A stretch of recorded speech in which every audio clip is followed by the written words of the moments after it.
అందరికీ నమస్కారం. Book talk అనే ఈ సెషన్‌కి బుక్ టాక్ విత్ కిరణ్ అనే ఈ సెషన్‌కొచ్చిన మీ అందరికీ గ్రాండ్ వెల్కమ్. అయితే 'జీవన బృందావనం' అనే పుస్తకాన్ని నేనెందుకు ఎంచుకున్నా? ఈ పుస్తకానికి అంత సినిమా ఉందా? అని చాలా మంది క్వెషన్‌లు అడిగారు. ఎందుకంటే ఎన్నో పుస్తకాలు ఉండంగా ఎందుకు ఈ పుస్తకంతోనే స్టార్ట్ చేసావని చాలా మంది అడిగారు. ఈ పుస్తకానికి చాలా సినిమా ఉంది. ఇప్పుడు అంత సినిమా డెప్త్‌లోకి వెళ్ళే ముందు మీరంతా బయట అట్లా ఆడుతూ, పాడుతూ ఇక్కడ దాకొచ్చారు కాబట్టి, మీకు ఒక సినిమా పాట చూయిస్తా. ఆ సినిమా పాట చూసిన తర్వాత నెమ్మదిగా సెషన్‌లోకెళ్ళిపోదాం.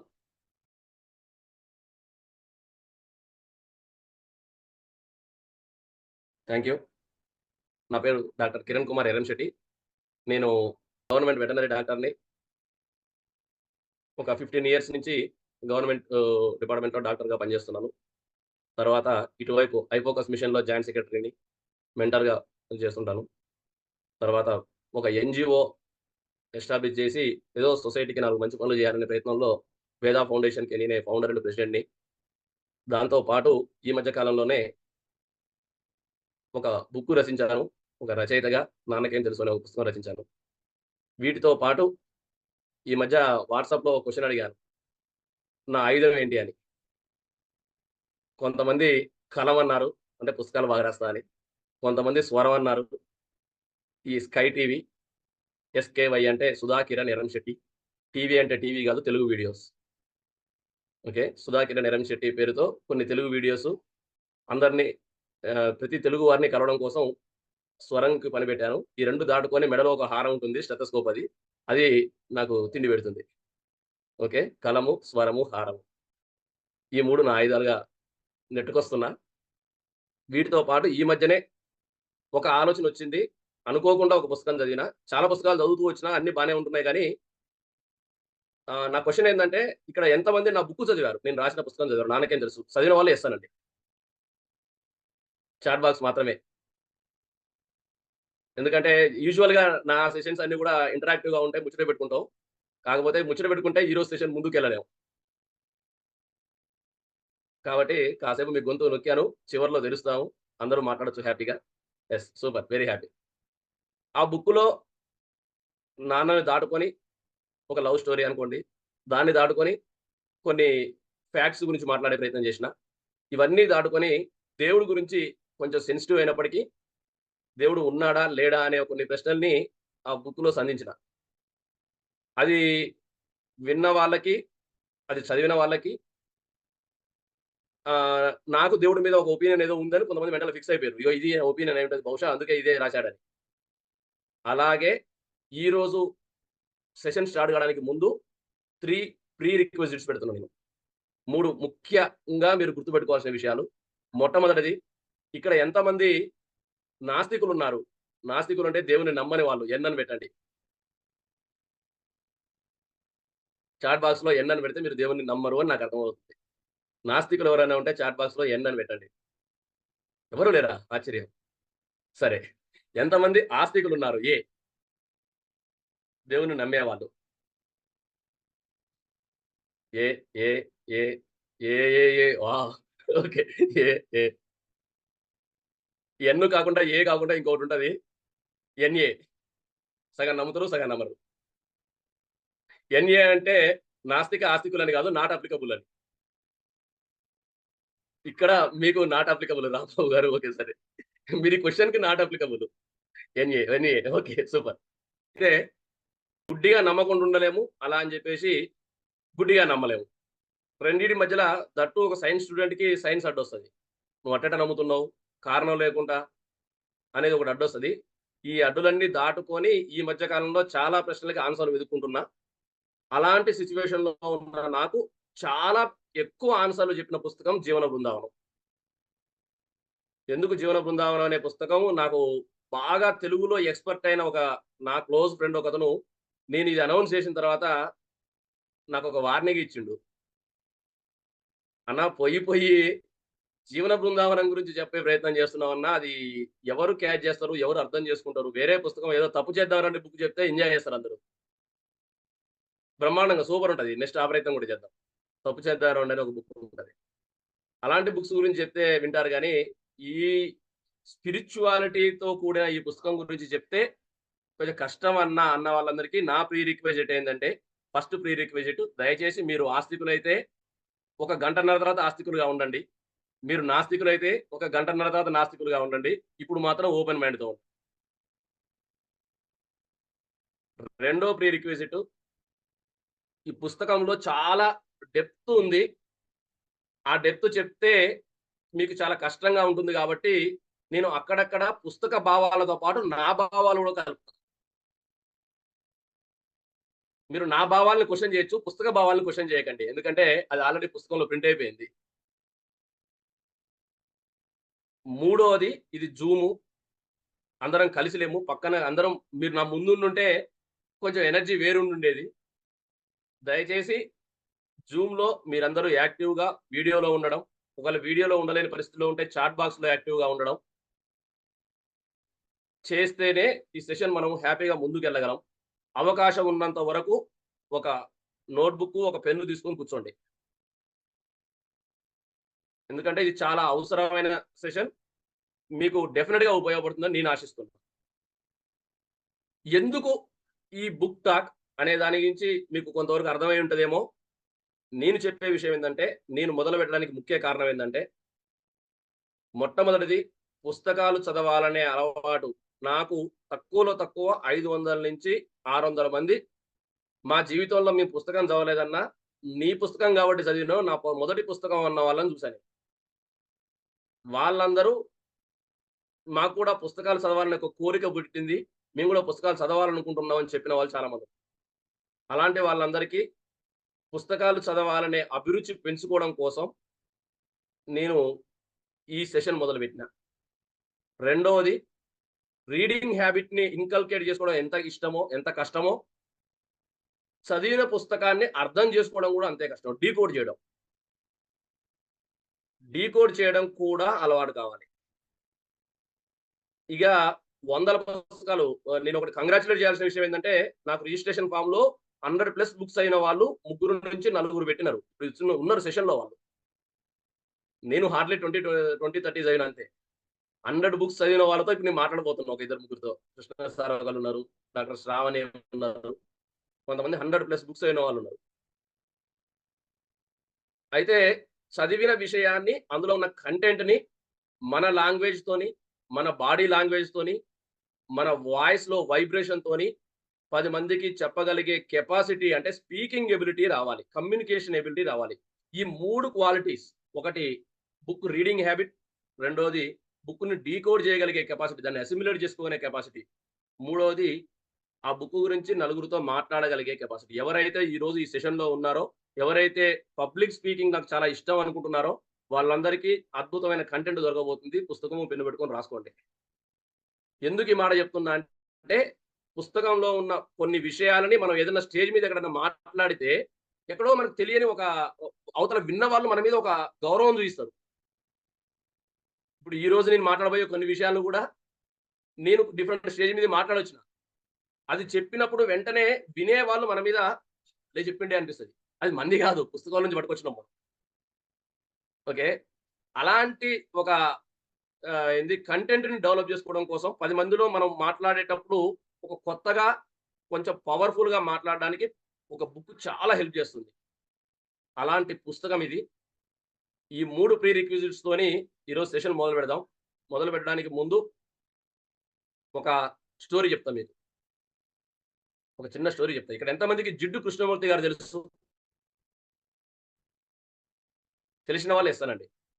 జిడ్డు కృష్ణమూర్తి గారు. జిడ్డు కృష్ణమూర్తి గారు అనేటాయన ఒక ఫిలాసఫరు. ఒకప్పుడు ఆయన ఫిలాసఫీని అర్థం చేసుకున్నోళ్ళే తెలివి కల్లోళ్ళు అనే ఒక భ్రమ కూడా ఉండేది. అంటే అంత స్టఫ్ ఉండేదది. ఓన్లీ ఎన్‌లైటన్‌మెంటే ఉంటది. అందులో ఎంటర్‌టైన్‌మెంట్ ఉండదు. ఓన్లీ సబ్జెక్టే చెప్పే ప్రయత్నం చేస్తాడాయన. సరే ఈరోజు ఎన్‌లైటన్‌మెంట్‌తో పాటు మనం కొంత ఎంటర్‌టైన్‌మెంటు ఓహ్, కలుపుకుంటేనే మీరు వింటారు కాబట్టి నా ప్రయత్నం నేను చేస్తా. జిడ్డు కృష్ణమూర్తి గారాయన. ఆయన చెప్పిన ఒక స్టోరీ చెప్పి ఈరోజు సెషన్ మొదలు పెడతా. నేను పుస్తకం గురించి మాట్లాడట్లేదు. పుస్తకంలో ముందు మాటలో ఉన్న కథ ఇది. ఈయన చెప్పిన కథ ఏంటంటే రష్యన్ ఆస్ట్రోనాట్స్, సైంటిస్ట్‌లు స్పేస్కి వెళ్ళారు. స్పేస్కి వెళ్తే స్పేస్ లో వాళ్ళు ఏమేమి చూడాలనుకున్నారో అన్ని చూశారు. అంతా అయిపోయింది. అయిపోయిన తర్వాత వాళ్ళు రిటర్న్ లో వచ్చే టైంకి అక్కడ ఎవరో ఒక ఆయన ఒక వైట్ డ్రెస్ వేసుకొని ప్రశాంతమైన ఫేస్ తోని కనిపిస్తుండు ఒక ఆయన. వీళ్ళకి డౌట్ వచ్చింది. ఏంది అసలు స్పేస్‌లా మనం రావడమే ఎక్కువ అంటే ఇక్కడ ఒక మనిషి ఆల్రెడీ ఉన్నాడు. ఎవరై ఉంటాడని చెప్పేసి వీళ్ళు ఆయన దగ్గరికెళ్ళిర్రు. వెళ్లి ఆయనడిగిర్రు. ఎవరండి అసలు మీరు ఇక్కడెందుకున్నారు మీరు అని అడిగిర్రు ఆయన్ని. అడిగితే ఆయన నేను దేవుడిని అని చెప్పాడు. అరే! స్పేస్‌లో దేవుడు ఉంటాడని తెలుసు గానీ నిజంగా ఉంటాడు అనుకోలేదండి మేము. గ్రేట్ అసలు. మా వీఆర్ వెరీ ఫార్చునేట్ అసలు మేము దేవుడిని చూసినాం ఈరోజు అని చెప్పేసి హ్యాపీగా వెళ్తూ స్వామి మాకొక చిన్న రిక్వెస్ట్ ఉంది అంటారు. ఏంది అంటే దానికన్నా ముందు అడుగుతారు స్వామిని. మాకంటే ముందు ఎవరైనా ఇక్కడికొచ్చారా అని అడుగుతారు స్పేస్‌లోకి. ఆయన ఎవ్వరు రాలేదని చెప్తారు. ఎవరు రాలేదని చెప్తారు. మాది కూడా ఒక రిక్వెస్ట్ ఉంది. ఎవరైనా మళ్ళీ వచ్చి మిమ్మల్ని అడిగితే మేము గూడా రాలేదని చెప్పండి అంటారు. ఎవరైనా వచ్చారంటే మేము గూడా రాలేదని చెప్పండి అంటే ఓకే అంటాడాయన. అక్కడితో అయిపోయింది వచ్చేసారు. భూమి మీదకొచ్చేసారు. భూమి మీదకొచ్చేసిన తర్వాత ఎక్కడికి పోయినా గూడా ఏ మీటింగ్ ఎక్కడికెళ్ళినా గూడా జర్నలిస్టులందరూ అడుగుతా ఉన్నారు. మీరు అక్కడ దేవుడిని చూసిర్రా? దేవుడిని చూసిర్రా? వీళ్ళు చాలా హ్యాపీగా అవునండి మేము దేవుడిని చూసినాం. అక్కడ దేవుడున్నాడు. మేము కలిసినాం అని చెప్తున్నారు. ఈ విషయం రష్యన్ ప్రెసిడెంట్‌కి తెలిసింది. రష్యన్ ప్రెసిడెంటు ఈ సైంటిస్ట్‌లకు ఫోన్ చేసి, "అరేయ్! మిమ్మల్ని ఎందుకు పంపించినాం? కోట్లు, కోట్లు ఖర్చు పెట్టి మిమ్మల్ని పంపించింది దేవుడిని చూడ్డానికా? మీ ఫైండింగ్స్ చెప్పండి. మీ ఫైండింగ్స్ కంటే ఎక్కువ మీరు దేవుడిని చూసిన విషయం ఎక్కువ హైలైట్ అయితుంది. మీరు చూస్తే చూసిర్రు గాని చూడలేదని చెప్పండి. మన కాన్సెప్ట్‌లో దేవుడు లేడు. మనం సైంటిస్ట్‌లం. ఎవరైనా అడిగితే దేవుడిని చూడలేదని చెప్పండి" అన్నాడాయన. వీళ్ళు నెక్స్ట్ మీటింగ్స్‌లో ఎక్కడైనా గూడా ఎవరైనా అడిగితే దేవుడిని చూడలేదని చెప్పడం మొదలుపెట్టారు. వీళ్ళు ఇలా మీటింగ్ పెట్టుకుంటూ వాటికన్ అనే ఒక సిటీకెళ్ళిర్రు. ఆ సిటీలో చర్చ్ ఫాదర్ వచ్చిండు. "అరే! మీరు స్పేస్‌కెళ్ళిర్రట కదా! దేవుడిని చూసారా?" అని అడిగిండు. "ఎవరితో మీకు సంబంధం లేదు. నాకొక్కనికి చెప్పండి" అన్నాడు. "ఈ సైంటిస్ట్‌లు మేము చూడలేదండి" అన్నారు. ఈ ఫాదర్ అంటాడు, "నాకు తెలుసండి దేవుడు లేడని. కానీ ఇక్కడ చూడండి ఇక్కడ లక్షల మంది దేవుడిని నమ్ముతున్నారు. ఇంతమంది దేవుడిని నమ్ముతున్నారు గదా! మీరు గనక లేడని జెప్తే మీరు ఈ సిటీ దాటి బయటికెళ్ళలేరు. మీరు సిటీ దాటి బయటికెళ్ళలేరు. కాబట్టి ఇక్కడ ఎవరైనా అడిగితే అందరికి కూడా దేవుడు ఉన్నాడనే చెప్పండి" అని చెప్పి. ఈ సైంటిస్ట్‌ల భయానికి అక్కడ వరకు మాత్రం అందరికి దేవుడు ఉన్నాడనే చెప్పి. కథ ఇంతటితో అయిపోయింది. ఇప్పుడు విషయం ఏందంటే రష్యన్ సైంటిస్ట్‌లు స్పేస్‌లోకెళ్ళిర్రు. వాళ్ళకంటే ముందు ఎవరు రాలేదని దేవుడు జెప్పిండు. నెక్స్ట్ మనం వెళ్ళినా గూడా దేవుడేం జెప్తాడు? దీనికంటే ముందు ఎవరు రాలేదని జెప్తాడు. ఎందుకంటే సైంటిస్ట్‌లు ఆల్రెడీ రిక్వెస్ట్ చేసుకున్నారు. అంటే వాళ్ళకంటే ముందు ఎవరో వెళ్ళుండొచ్చు. ఏదో ఎవరికీ తెలవదు. అక్కడ సత్యము దాయబడ్డది. ఏది సత్యమో, ఏది అసత్యమో ఎవరికీ తెలవదు. ఇప్పుడు కిందికొచ్చిండు. అందరూ కన్‌ఫ్యూజ్డ్ స్టేట్‌లో ఉన్నారు. దేవుడు లేడు అంటే నమ్మని వాళ్ళు కొంతమందున్నారు. దేవుడు ఉన్నడు అంటే నమ్మని వాళ్ళు కొంతమందున్నారు. కొంతమంది మధ్యలో నాట్ అప్లికబుల్ ఉన్నారు. వీళ్ళకి కొన్ని విషయాలు నచ్చవు. వీళ్ళకి కొన్ని విషయాలు నచ్చవు. అంటే సొసైటీ మొత్తం కొన్ని నమ్మకాల మీద నిర్మించబడి ఉన్నది. నువ్వు చెప్పినా ఉపయోగం లేదు అనేది ఆయన ఫిలాసఫీ. ఇప్పుడు మీరెవరైతే ఆస్తికులని చెప్పారో, మీ నమ్మకాలకి కొన్ని కారణాలుండొచ్చు. మీ పేరెంట్సో లేకపోతే ఇంకెవరో దేవుడున్నడు. మనం నమ్మాలే, చెయ్యాలే అని ఏదో చెప్పుండొచ్చు. కొంతమందికి దేవుడు లేడురా బాబు! మనం నమ్మొద్దు అని ఇంకొంతమంది నమ్మకాలు చెప్పుకోవచ్చు. ఎవరు చూడలేదు. ఐస్ గడ్డ చల్లగా ఉంటుందని ముట్టుకుంటే తెలుస్తుంది. హిమాలయాన్స్‌లో హైయెస్ట్ పీక్స్‌లో ఉన్న మౌంటైన్ ఏదో చెప్పగలరా? హిమాలయాస్‌లో పీక్ మౌంటైన్ పెద్ద మౌంటైన్. హైయెస్ట్ హైట్‌లో ఉన్న మౌంటైన్. ఎవరైనా చాట్ బాక్స్‌లో 1, 2 ఆన్సర్‌లు. హిమాలయాస్‌లో. హ్మ్. సూపర్. ఎవరెస్ట్ ఎంతెత్తైన అని ఏదో సాంగ్ ఉంటది గదా! Mount Everest. సూపర్. ఓకే. ఇప్పుడు ఆన్సర్ చెప్పిన వరలక్ష్మి గారు మీరు హిమాలయాస్‌కెళ్ళి ఎవరెస్ట్‌ని చూసి టేప్ బెట్టి కొలిసొచ్చారా? లేదు. అంటే ఎవరో చెప్పిన విషయాల్ని మనం నమ్ముతున్నాం. అది రిలయబుల్ ఇన్ఫర్మేషన్ అని నమ్ముతున్నాం. ఎవరు పడితే ఆళ్ళు చెప్తే నమ్మం మనం. అంటే ఈ సొసైటీలో ప్రతి విషయం ఒక నమ్మకం మీద డిపెండ్ అయ్యి ఉన్నది. కాబట్టి ఇప్పుడు దయచేసి ఈ బుక్‌లో ఉన్న విషయాలను నేను మీకు చెప్తున్నా తప్ప, నా నమ్మకాలను మీరు క్వెషన్ చేయకండి. మీ నమ్మకాలను మీరు మార్చుకోవాల్సిన అవసరం ఏం లేదు. కానీ ఆలోచన మాత్రం చేయండి నేను మాట్లాడేదానికి. సరే. రెండో విషయం, బుక్‌లో 26 చాప్టర్స్ ఉన్నాయి. అన్ని చాప్టర్స్ ఈరోజు డిస్కస్ చేయలేము. ఆల్‌మోస్ట్ మనకు 10 మినిట్స్ అయిపోయింది ఇప్పుడే. ఒక 10 చాప్టర్స్ ఈరోజు డిస్కస్ చేస్తాను. ఈ బుక్కు రచించింది శ్రీరామ్ గారు. ఆయన ఇంగ్లీష్‌లో బుక్ రాశారు.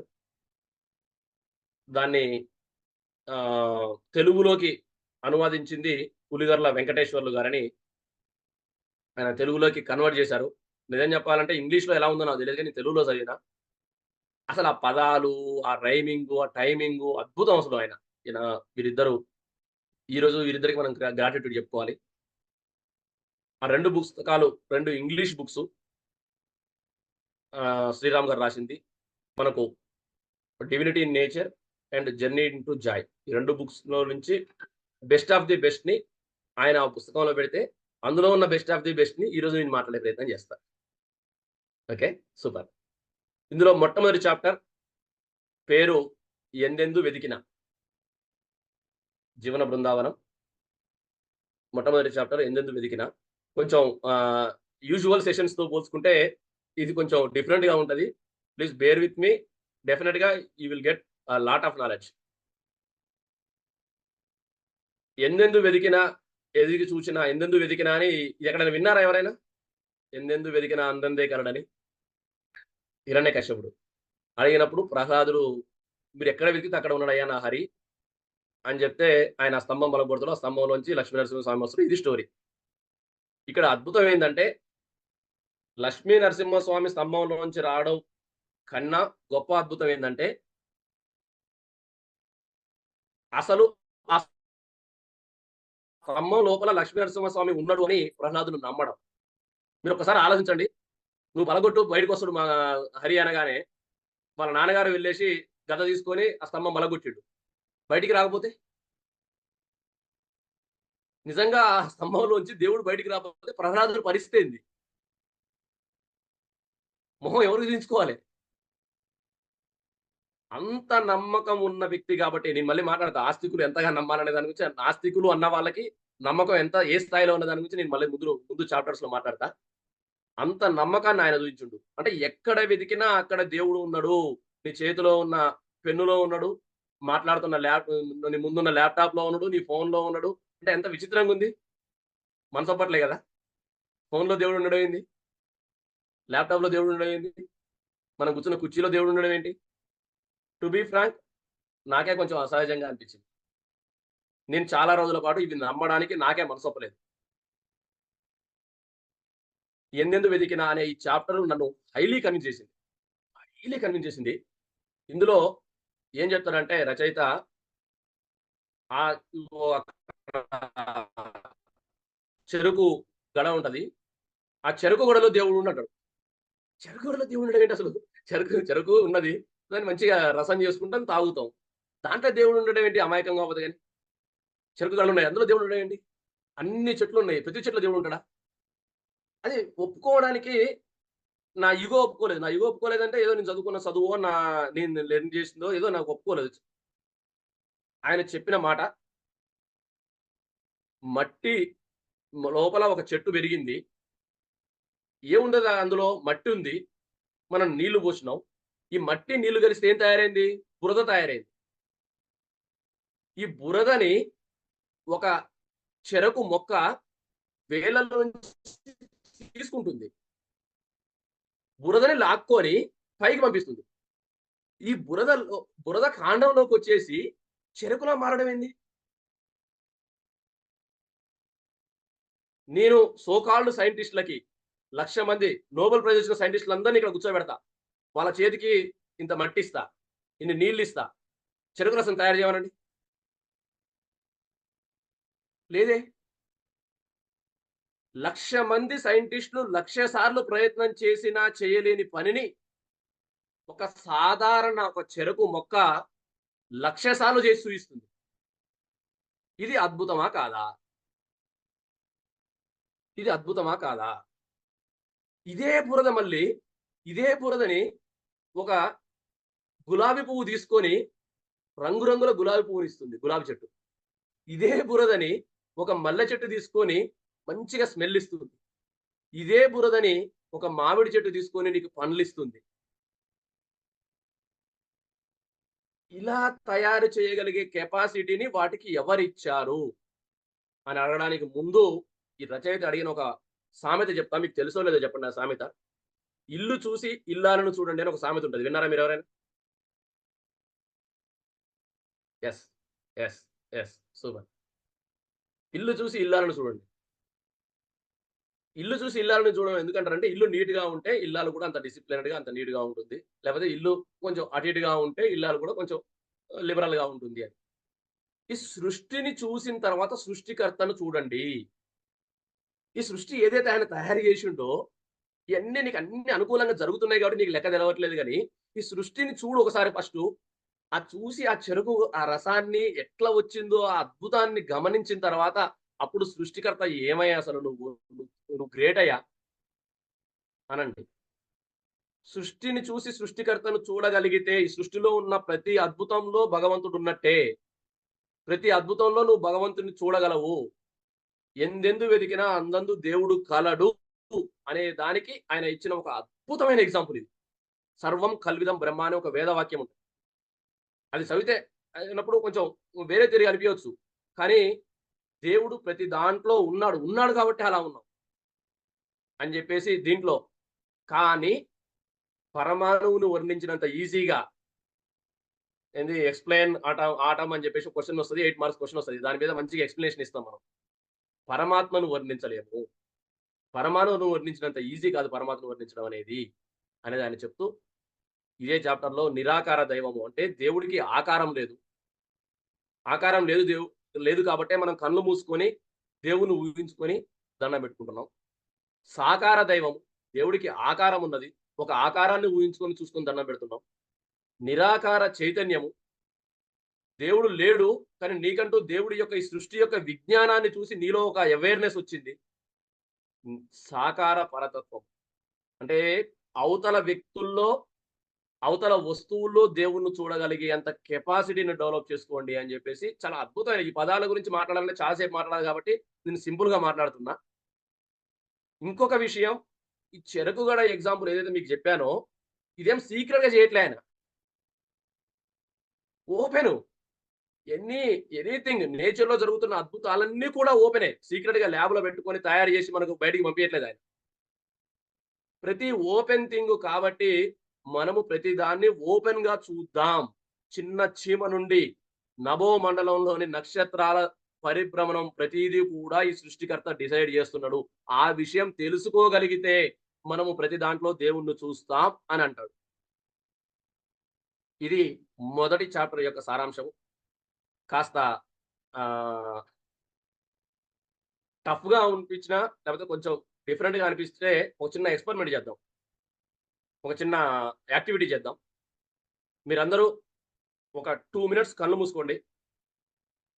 2 మినిట్స్ కళ్ళు మూసుకోండి. వీడియోలో ఉన్నా, వీడియోలో లేకపోయినా ఒక 2 మినిట్స్ కళ్ళు మూసుకోండి. కళ్ళు మూసుకొని నేను చెప్పింది ఊహించుకోండి. నేను చెప్పింది ఊహించుకోండి. ఫీల్ కండి. మీరంతా ఇప్పుడు మీ ఇంట్లో లేరు. ఒక అడవిలో ఉన్నారు. సాయంత్రం పూట అడవిలో మంచి వెన్నెల ఉంది. అంటే వెన్నెల రోజు ఎలా ఉంటది దాదాపు మనకు వెన్నెల అంతా పక్క వస్తువులు కనిపించేంత వెన్నెల ఉంది. చీకట్లో లేము. అందమైన వెన్నెల. ఈ వెన్నెల రోజు మీరు ఆ అడవిలోని ఒక చెరువు పక్కన కూర్చున్నారు. చెరువు లోపల ఆ నీళ్లు కదులుతున్న సౌండ్ గలగలా అని ఒక సౌండ్ వస్తుంది. ఆ సౌండ్ మీకు చెవులోకి వినిపిస్తుంది.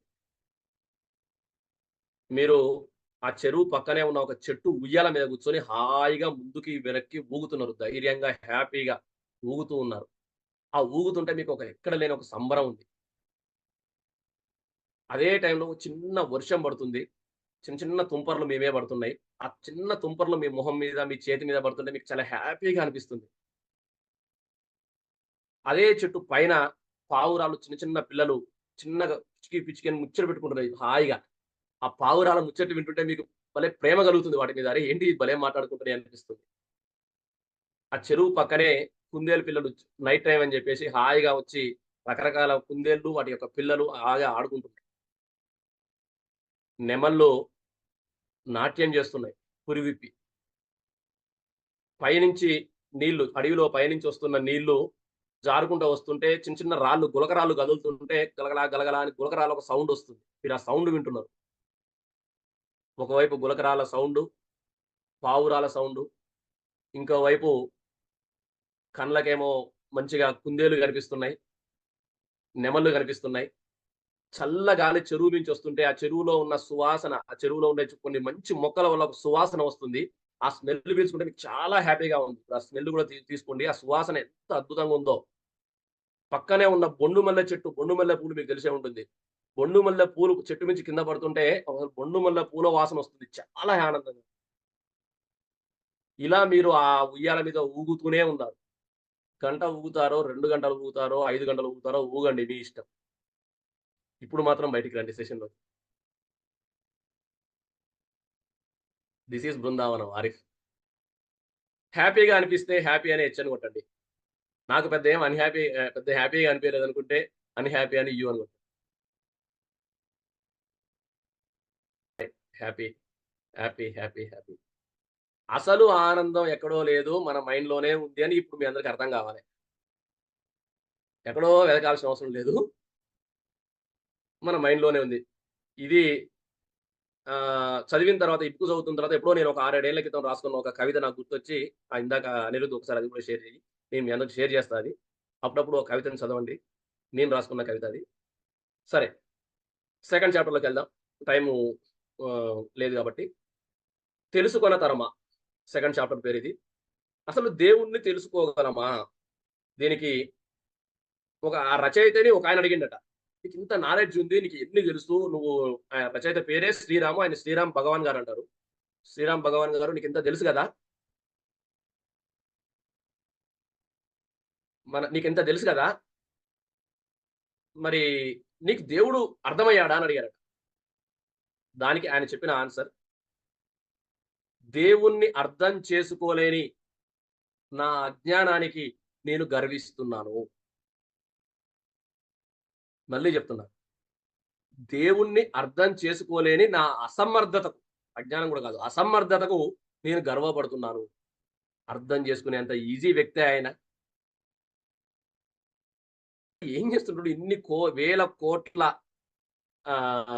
జీవులు, ఇన్ని మొక్కలు, ఇన్ని వస్తువులు, ఇన్ని ఒక ఒక సోలారు దీన్ని మెయింటైన్ చేయడం ఎక్కువంటే ఇలాంటి ఒక సన్ లాంటివే కొన్ని కోట్ల స్టార్సు ఇయన్నిటిని ఎట్లా బ్యాలెన్స్ చేస్తుండాయన. దీన్ని అర్థం చేసుకోవడం అంత ఈజీ విషయం గాదు. అది అర్థం చేసుకున్నాను అంటే నేను అమాయకుడని అర్థం. అసలు దేవుణ్ణి అర్థం చేసుకోలేకపోవడమే నాకు చాలా గొప్పగా అనిపిస్తుంది. అసలు ఇక్కడ ఆయన చెప్పిన ఒక గొప్ప పర్సనాలిటీ డెవలప్‌మెంట్ ఆన్సర్ ఏందంటే, అసలు ప్రాబ్లమ్ అంతా అర్థం చేసుకోవడంతోనే వస్తుంది. అర్థం చేసుకోవడం అనేది మొదలుపెడితే ఇగ నీకు సుఖం లేదు. నీకు ఆనందం లేదు. ఒక చిన్న పిల్లని తీసుకోండి. ఒక తల్లి, కూతురు. తండ్రి, కూతురు. ఈ అమ్మాయికి వాళ్ళమ్మ మంచా? చెడా? వాళ్ళ నాన్న టెర్రరిస్టా? వాళ్ళ నాన్న కిడ్నాపరా? ఏమీ సంబంధం లేదు. ఈ పాపకి వాళ్ళ నాన్నో, వాళ్ళ అమ్మో వచ్చి ఆనందంగా నవ్వుతుంటే, ఆ పాపని చూడగానే ఒక సంబరం ఆ పాపకి. ఆ పాప ఏ క్షణంలో కూడా మా నాన్న ఎవరు? ఎలాంటి వాడు? మా అమ్మ ఎవరు? ఎలాంటి ఆమె? అని అర్థం చేసుకునే ప్రయత్నం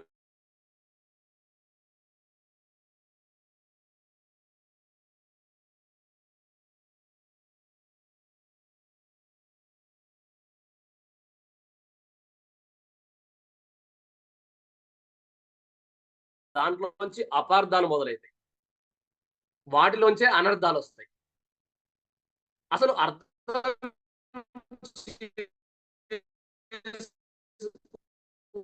చేసుకునే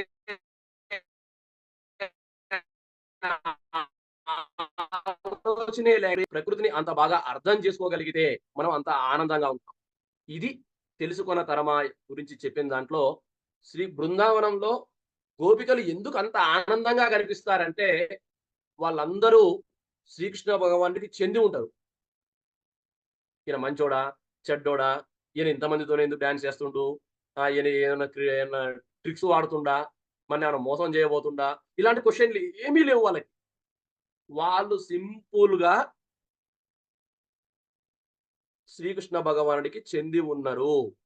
ఈ భూమి మీద ఉన్న ఏ పక్షి కోటి, జంతు సమూహము, వృక్ష సమూహము ఏది కూడా ఈ ప్రకృతిని అర్థం చేసుకోవాలి. మనం ఎట్లా ఒక టాక్ట్‌ఫుల్‌గా ఉండాలి, ట్రిక్స్ ప్లే చేయాలి అని ఆలోచించరు. ఏ జంతువు కూడా అలాంటి ప్రయత్నం చేయదు. ఉన్న సిట్యుయేషన్‌కి, ఉన్న ప్రకృతికి అడాప్ట్ అయితాయి. అందులో కలిసిపోతాయి. చివరికి నెమ్మదిగా అదే ప్రకృతిగా మారతాయి. ఆ చెట్లే మన ప్రకృతి. ఆ మొక్కలే మన ప్రకృతి. ఆ పక్షులే మన ప్రకృతి. ఆ జంతువులే మన ప్రకృతి. అవే ప్రకృతిగా మారగలిగేంత కెపాసిటీ ఉన్నది కాబట్టి అవి చాలా ఆనందంగా ఉన్నాయి. సమస్యలన్నిటికీ ముఖ్య కారణం అర్థం చేసుకునే ప్రయత్నం చేద్దాం. అర్థం చేసుకునే ప్రయత్నం చేయడం. దయచేసి అది ఆపేసి భగవంతుడికి చెంది ఉండండి. హాయిగా ఉండండి అని చెప్పారు. ఇక మూడో చాప్టర్ కాన్క, కోవెల. కానుక, కోవెల. కానుక అంటే గిఫ్టు. కోవెల అంటే గుడి. ఆయన ఏం చెప్తాడంటే, అసలు దేవుడు మనకిచ్చిన కానుకేంది? ఈ ప్రకృతి. దీన్ని హ్యాపీగా, ఆనందంగా ఈ జీవన యాత్ర జగత్పిత ఏర్పరిచిన విహారయాత్ర. దీన్ని హ్యాపీగా ఈ బహుమతిని ఎంజాయ్ చేయకుండా ఇంకేదో చేసే ప్రయత్నం చేస్తే నువ్వు సంబరంగా ఉండలేవు. ఇది విహారయాత్ర మాత్రమే అని అర్థం చేసుకోవాలి. మీకో చిన్న ఎగ్జాంపుల్ చెప్తా. ఈ మధ్య కాలంలో ఒక 1 మంత్, 2 మంత్స్ బ్యాకు మా బాబాయ్ వాళ్ళు చీరాల బీచ్‌కెళ్ళిర్రు. ఒక వాళ్ళొక 1 మంత్ నుంచి ప్లాన్ చేస్తుర్రు చీరాల వెళ్ళాలని. వాళ్ళ అమ్మాయి, అబ్బాయి డాక్టర్‌లే. వాళ్ళ కూతురు, అల్లుడు కూడా డాక్టర్‌లే. వాళ్ళకి టైం దొరకట్లేదు. వాళ్ళు బీచ్‌కెళ్ళాలనుంది. ఒక సరదాగా అట్లా విహారయాత్ర లెక్క వెళ్ళాలనుంది. వెళ్ళాలనే ప్రయత్నంలో ఉన్నారు గానీ, వాళ్ళకి టైం దొరకట్లేదు. దొరక్క ఒకరోజు టైం దొరికింది. ఒక వీకెండ్ టైం దొరికింది. వెళ్ళిర్రు. చీరాల వెళ్ళిన ఎంటర్ అయిపోయిర్రు. రూమ్‌లోకి ఎంటర్ అయిపోయిర్రు. ఎంటర్ కాగానే మా బాబాయ్ వాష్‌రూమ్‌లోకెళ్ళి అనుకోకుండా అక్కడ స్లిప్ అయి పడ్డాడు. పడగానే హెడ్ ఇంజ్యూరీ అయింది. స్కిన్ కొంత బ్రేక్ అయింది. రాత్రికి రాత్రే హాస్పిటల్‌లో అక్కడ తీసుకెళ్ళి సూచర్స్ ఏసిర్రు. అంతా జరిగిపోయింది. ఇప్పుడు వీళ్ళు అరే! ఎంజాయ్ చేద్దానికి చీరాల వస్తే ఇట్లయిపోయింది అని ఏడుస్తూ అందరూ ఒకళ్ళనొకళ్ళు చూసుకుంటా కూర్చోవాలా? లేకపోతే అంతా ఏం వర్కౌట్ కావట్లేదు ఇది వేస్ట్ అని చెప్పి వెనక్కొచ్చేయాలా? లేకపోతే ఎలాగో వచ్చాం కదా! అని చెప్పి సంబరపడాలా? కనీసం బీచ్ దగ్గరికెళ్లి కూర్చొని ఆనందపడాలి. మీరే చెప్పండి. ఫస్ట్ ఆప్షనా? ఏంటి? అందరూ ఒకళ్ళనొకళ్ళు చూసుకొని అరే! ఇట్లయిపోయినాం అని చెప్పి బాధపడ్డం. రెండోది నోరు మూసుకొని బ్యాకొచ్చేయడం. మూడోది సిట్యుయేషన్ ఎలాగో వచ్చినావు, ఇంత దూరం వచ్చినావు. అయిందేదో అయిపోయింది. కుట్లేసుకున్నాం అంతా అయిపోయింది. మరి కనీసం పోయి బీచ్ అయినా చూసొద్దాం ఇంత దూరం వచ్చినాం గదా! అని. మీరు చాట్ బాక్స్‌లో ఇప్పుడు చెప్పాలి. ఫస్ట్ ఆప్షన్ చూజ్ చేసుకుందామా? సెకండ్ ఆప్షన్ చూజ్ చేసుకుందామా? థర్డ్ ఆప్షన్ చూజ్ చేసుకుందామా? 3, 3, 3, 3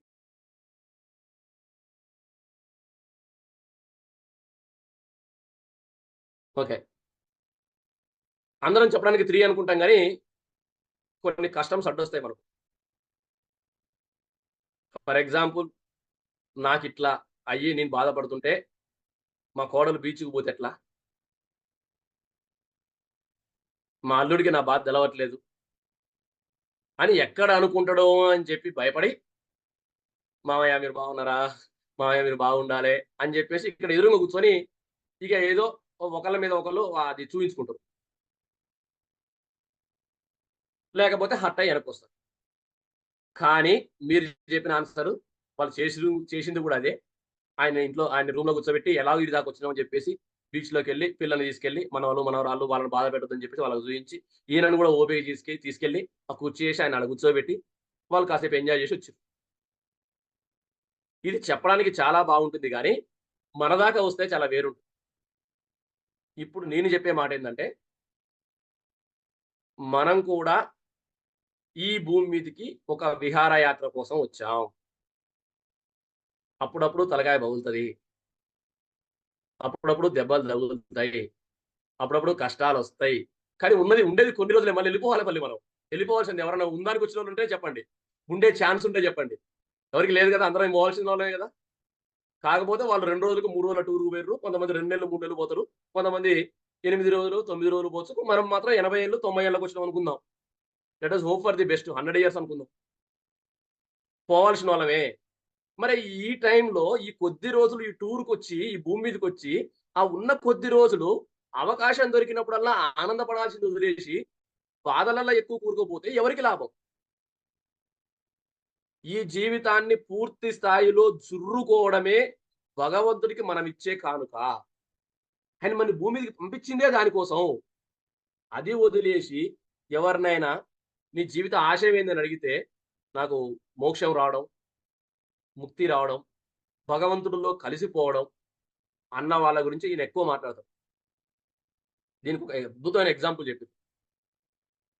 ఒక తండ్రి ఒక అబ్బాయిని చాలా కష్టపడి డబ్బులు పెట్టి చదివిచ్చి ఖర్చు పెట్టి ఆస్ట్రేలియా పంపించిండట. ఆస్ట్రేలియా పంపించిండు చదువుకోవడం కోసం. ఇప్పుడు ఈ అబ్బాయి వెళ్లి ఆస్ట్రేలియాలో ఎయిర్‌పోర్ట్‌లో కిందకి దిగిండు. దిగిన తర్వాత అక్కడికి మన టీవీ నైనోళ్ళు, టీవీ 1, 5 అందరూ పోయి ఈ అబ్బాయిని అడిగిర్రు. "ఎందుకొచ్చినావు నువ్వు ఆస్ట్రేలియా? నీ లక్ష్యం ఏంది?" అని అడిగితే ఈ అబ్బాయి అత్యంత త్వరగా నేను మళ్ళీ మా ఇంటికెళ్ళిపోవాలి. మా నాన్న దగ్గరికెళ్ళిపోవాలి. అంటే ఈ ఆన్సర్ ఎంత అసహజంగా ఉంటుంది. ఆ తండ్రి ఆ కొడుకుని ఆస్ట్రేలియా పంపించింది అక్కడ వెళ్లి చదువుకోవడానికి, ఎడ్యుకేట్ కావడానికి, ఎక్స్‌ప్లోర్ చేయడానికి, ఆనందపడడానికి, ఆస్వాదించడానికి. అది వదిలేసి నేను మళ్ళీ మా నాన్న కాడికి పోతా అంటే ఈ తండ్రి యొక్క కష్టానికి అర్థమేంది? ఈ మోక్షము, ముక్తి రావడం అన్నిటికి అదే ఆన్సర్. నిన్ను భూమి మీదకి పంపించిందే ఎక్స్‌ప్లోర్ చేయడానికి, ఎడ్యుకేట్ కావడానికి, ఎన్‌లైటన్ కావడానికి, ఆస్వాదించడానికి. అవి వదిలేసి మళ్ళీ భగవంతుడిలో కలిసిపోతా, మళ్ళీ భగవంతుడి దగ్గరికెళ్ళిపోతా, నేను అల్లనే ఉండిపోతా అనే ఒక అమాయకత్వం నుంచి బయటికి రండి అని చెప్పిండాయన. ఇంకా గొప్ప విషయం చెప్తాడు. ఈ ఎవరైనా మీకు గుమగుమల లాంటి మంచి వంట చేసి పెట్టారనుకోండి. ఆ వంట చేస్తే, ఆ వంట కూర్చొని తినాల ముందు. ఆస్వాదించాలె. తిన్న తర్వాత చేసిన వాళ్ళని, వాళ్ళ యొక్క స్కిల్‌ని, వాళ్ళ యొక్క గొప్పతనాన్ని కృతజ్ఞత చెప్పుకోవాలి మనం. అది వదిలేసి పొద్దుగూకులు దేవుడికి కృతజ్ఞత చెప్పుకునే కార్యక్రమంలోనే ఉంటే ఉపయోగం లేదు. ఫస్టు ఆయన ఇచ్చిన ప్రకృతిని, ఆయన ఇచ్చిన జీవితాన్ని, ఆయన ఇచ్చిన శరీరాన్ని ఆనందంగా, సంబరంగా ఆస్వాదించుతూ ఉపయోగించుకో. ఉపయోగించుకొని ఈ శరీరాన్నిచ్చినందుకు, ఈ ప్రకృతినిచ్చినందుకు ఆయనకి గ్రాటిట్యూడ్ చెప్పుకో. ఇది దేవుడు మనకిచ్చిన కానుక. ఇది మనం దేవుడికి ఇయ్యబోయే కానుక. గుడికి వెళ్ళిన దానికంటే కూడా ప్రకృతిలో మమేకమైతే నువ్వు గుడిలో ఉన్నట్టే. నీకంత పుణ్యమొస్తది అని చెప్తాడాయన. టైము అయిపోతుంది గానీ కొంచెం స్పీడ్ పెంచుతున్నా. 4 చాప్టర్ సృష్టిగా మారిన సృష్టికర్త. ఇందాకే చెప్పా ఇల్లు, ఇల్లాలు అని. ఇక్కడ నా క్వెషన్ ఒకటుంది. ఇందాక ఆ ఆస్తికులు అని చెప్పిన వాళ్ళకి దాని గురించే మాట్లాడతా ఇప్పుడు మనం.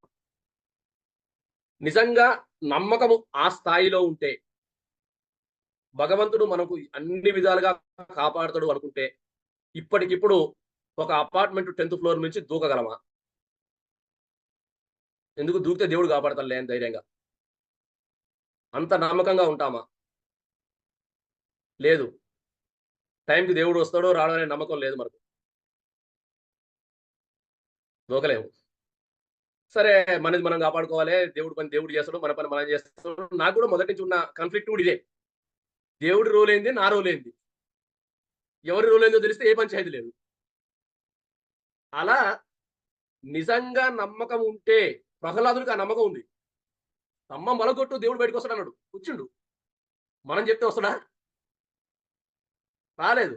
నమ్మకము ఆ స్థాయిలో, విశ్వాసము ఆ స్థాయిలో ఉంటే మనం భయపడం. కానీ విశ్వాసం మనకు ఆ స్థాయిలో లేదు.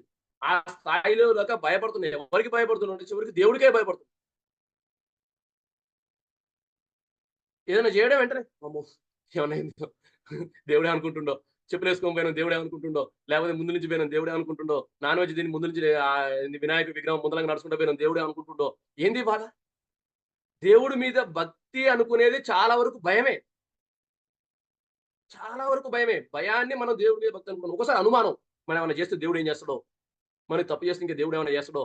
దేవుడు ఏం చేయడు. ఆయనకి మన మీద ఏం పగ లేదు. కొన్ని వేల కోట్ల జీవులలో మనం ఒకళ్ళం. స్పెషల్‌గా నీ మీద ఏం ఫోకస్ పెట్టలే ఆయన. అలా అసలు ఈ సృష్టిలోనే దేవుడున్నాడు. అది వదిలేసి దేవుడేదో చేస్తాడు అనే ఒక పరిమిత జ్ఞానంలోకెళ్ళిపోయి జనాలు ఏం చేసిర్రంటే దేవుడిని తయారు చేసిర్రు ఒక దేవుడిని. దేవుడు చేసిన మనుషులు. మనుషులు చేసిన దేవుడు. మనుషులు ఒక దేవుడిని తయారు చేసిర్రు. వాళ్ళకి కొన్ని రూల్స్, రెగ్యులేషన్స్ ఉంటాయి. ఈ దేవుడు ఇది. ఈ దేవుడు ఇది. ఈ దేవుడు ఇంతే చేస్తాడు. ఈయన నాన్ వెజ్ దేవుడు. ఈయన వెజ్ దేవుడు. లేకపోతే ఈయన ఈ దేవుడు. ఈ దేవుడికి ఇలాంటి విషయాలలో సీరియస్‌గా ఉంటాడు. ఈ దేవుడు డబ్బులిస్తాడు. లేకపోతే ఈ దేవుడు ఇంకేదో చేస్తాడు. అని కొన్ని రూల్స్ అండ్ రెగ్యులేషన్స్ పెట్టేసిర్రు. ఇది మనకున్న పరిమిత జ్ఞానంతోని, మనకున్న భయాలతోని ఒక దేవుడిని తయారు చేసిర్రు. నాస్తికులు ఎందుకు తయారైతుర్రంటే, మనుషులు కొంతమంది దేవుడిని తయారు చేసిర్రు. ఈ దేవుడిని నమ్మాలంటే వాళ్ళకి మనసొప్పట్లేదు. ఎందుకంటే వాడికి అనుకూలంగా తయారు చేసుకుండు. వీడికి నచ్చట్లేదు. నిజంగా పరమేశ్వరుని యొక్క పవర్ తెలిసినోడు నాస్తికుడు కాలేడు. ఎందుకు నాస్తికుడు అయితుండంటే, ఈ తయారు చేసినోడు నచ్చట్లే వానికి. వాడు కొన్ని రూల్స్ పెట్టిండు. వీడే రావాలి, వాడే రాకూడదు, వీడే పోవాలి, వీడే పోకూడదు. ఇది మా గల్లీలే చేయాలి, లేకపోతే మాకే ఈ హక్కు ఉంది. మా వంశం వల్లే ఈ పని చేయాలి అని కొన్ని రూల్స్ అండ్ రెగ్యులేషన్స్ పెట్టిండు. అది మిగిలినోళ్ళకి నచ్చట్లే. అందువల్ల వాడు నాస్తికుడు అయిపోయాడు. నిజంగా ఏమన్నా ఆస్తికుడని సంబరంగా ఉండా అంటే, ఈయనకు కూడా భయమే. కష్టాలు రాంగానే ఏందయ్యా నాకే కష్టాలు ఇచ్చినవు దేవుడి దగ్గరికెళ్ళి. అంటే ఆస్తికత్వంలో ఉన్న గొప్పతనాన్ని నిజమైన ఆస్తికులని చెప్పుకునే వాళ్ళు ఎంజాయ్ చేయలేకపోతున్నారు. నాస్తికత్వం అని చెప్పుకునే వాళ్ళు ఎంతవరకు నాస్తికులో తెలియదు. ఈశ్వరుని యొక్క నిజమైన పవర్ తెలిసిన వాళ్ళు, ఈ సృష్టిని సరిగ్గా గమనించిన వాళ్ళు ఎవరు కూడా నాస్తికులుగా ఉండలేరు. ఎవరు కూడా మనుషులు చేసిన దేవుణ్ణి నమ్మే ప్రయత్నంలో వాళ్ళు దేవుడి మీద ఒక నెగెటివ్ ఫీలింగ్‌లోకి వెళ్ళలేరు. వచ్చిన ప్రాబ్లమ్ అంతా ఏందంటే, నేను ఎవ్వరిని ప్రేమించను. దేవుడు మాత్రం నన్ను ప్రేమించాలి. నాకు పక్కింటోనితో పంచాయతీ ఉండాలి, ఎదురింటోనితో పంచాయతీ ఉండాలి. దేవుడు మాత్రం నా మీదనే కృప పెట్టాలి. ఇది ఆల్రెడీ ఒకసారి చెప్పాను నేను. పక్కింటి సత్యనారాయణతో పంచాయతీ ఉంటది. నేను మాత్రం సత్యనారాయణ వ్రతం చేస్తా. ఎదురింటి సూర్యనారాయణతో పంచాయతీ ఉంటది. నేను మాత్రం ఆదిత్య పారాయణం చేస్తా. ఆదిత్య హృదయ పారాయణం చేస్తా. ఫస్ట్ ఈ సత్యనారాయణతో మంచిగుండు. ఈ సత్యనారాయణలో ఉన్న సత్యనారాయణుడిని చూడు. ఆ సూర్యనారాయణలో ఉన్న సూర్య భగవానుడిని చూడు. అప్పుడు ఎప్పుడైతే నువ్వు అలా చూడగలుగుతావో, అది నిజంగా సృష్టిలో ఉన్న సృష్టికర్తను చూడగలగడం. సృష్టికర్తని మనం అంతగా ఇష్టపడగలిగితే, అప్పుడు మనకు ఈ ఆస్తికత్వం, నాస్తికత్వం అనే ఒక డౌట్‌లోంచి మనం బయటకొస్తాం అన్నది సృష్టిగా మారిన సృష్టికర్త అని చాప్టర్ 4లో చెప్పిన మాట. తర్వాత చాప్టర్ 5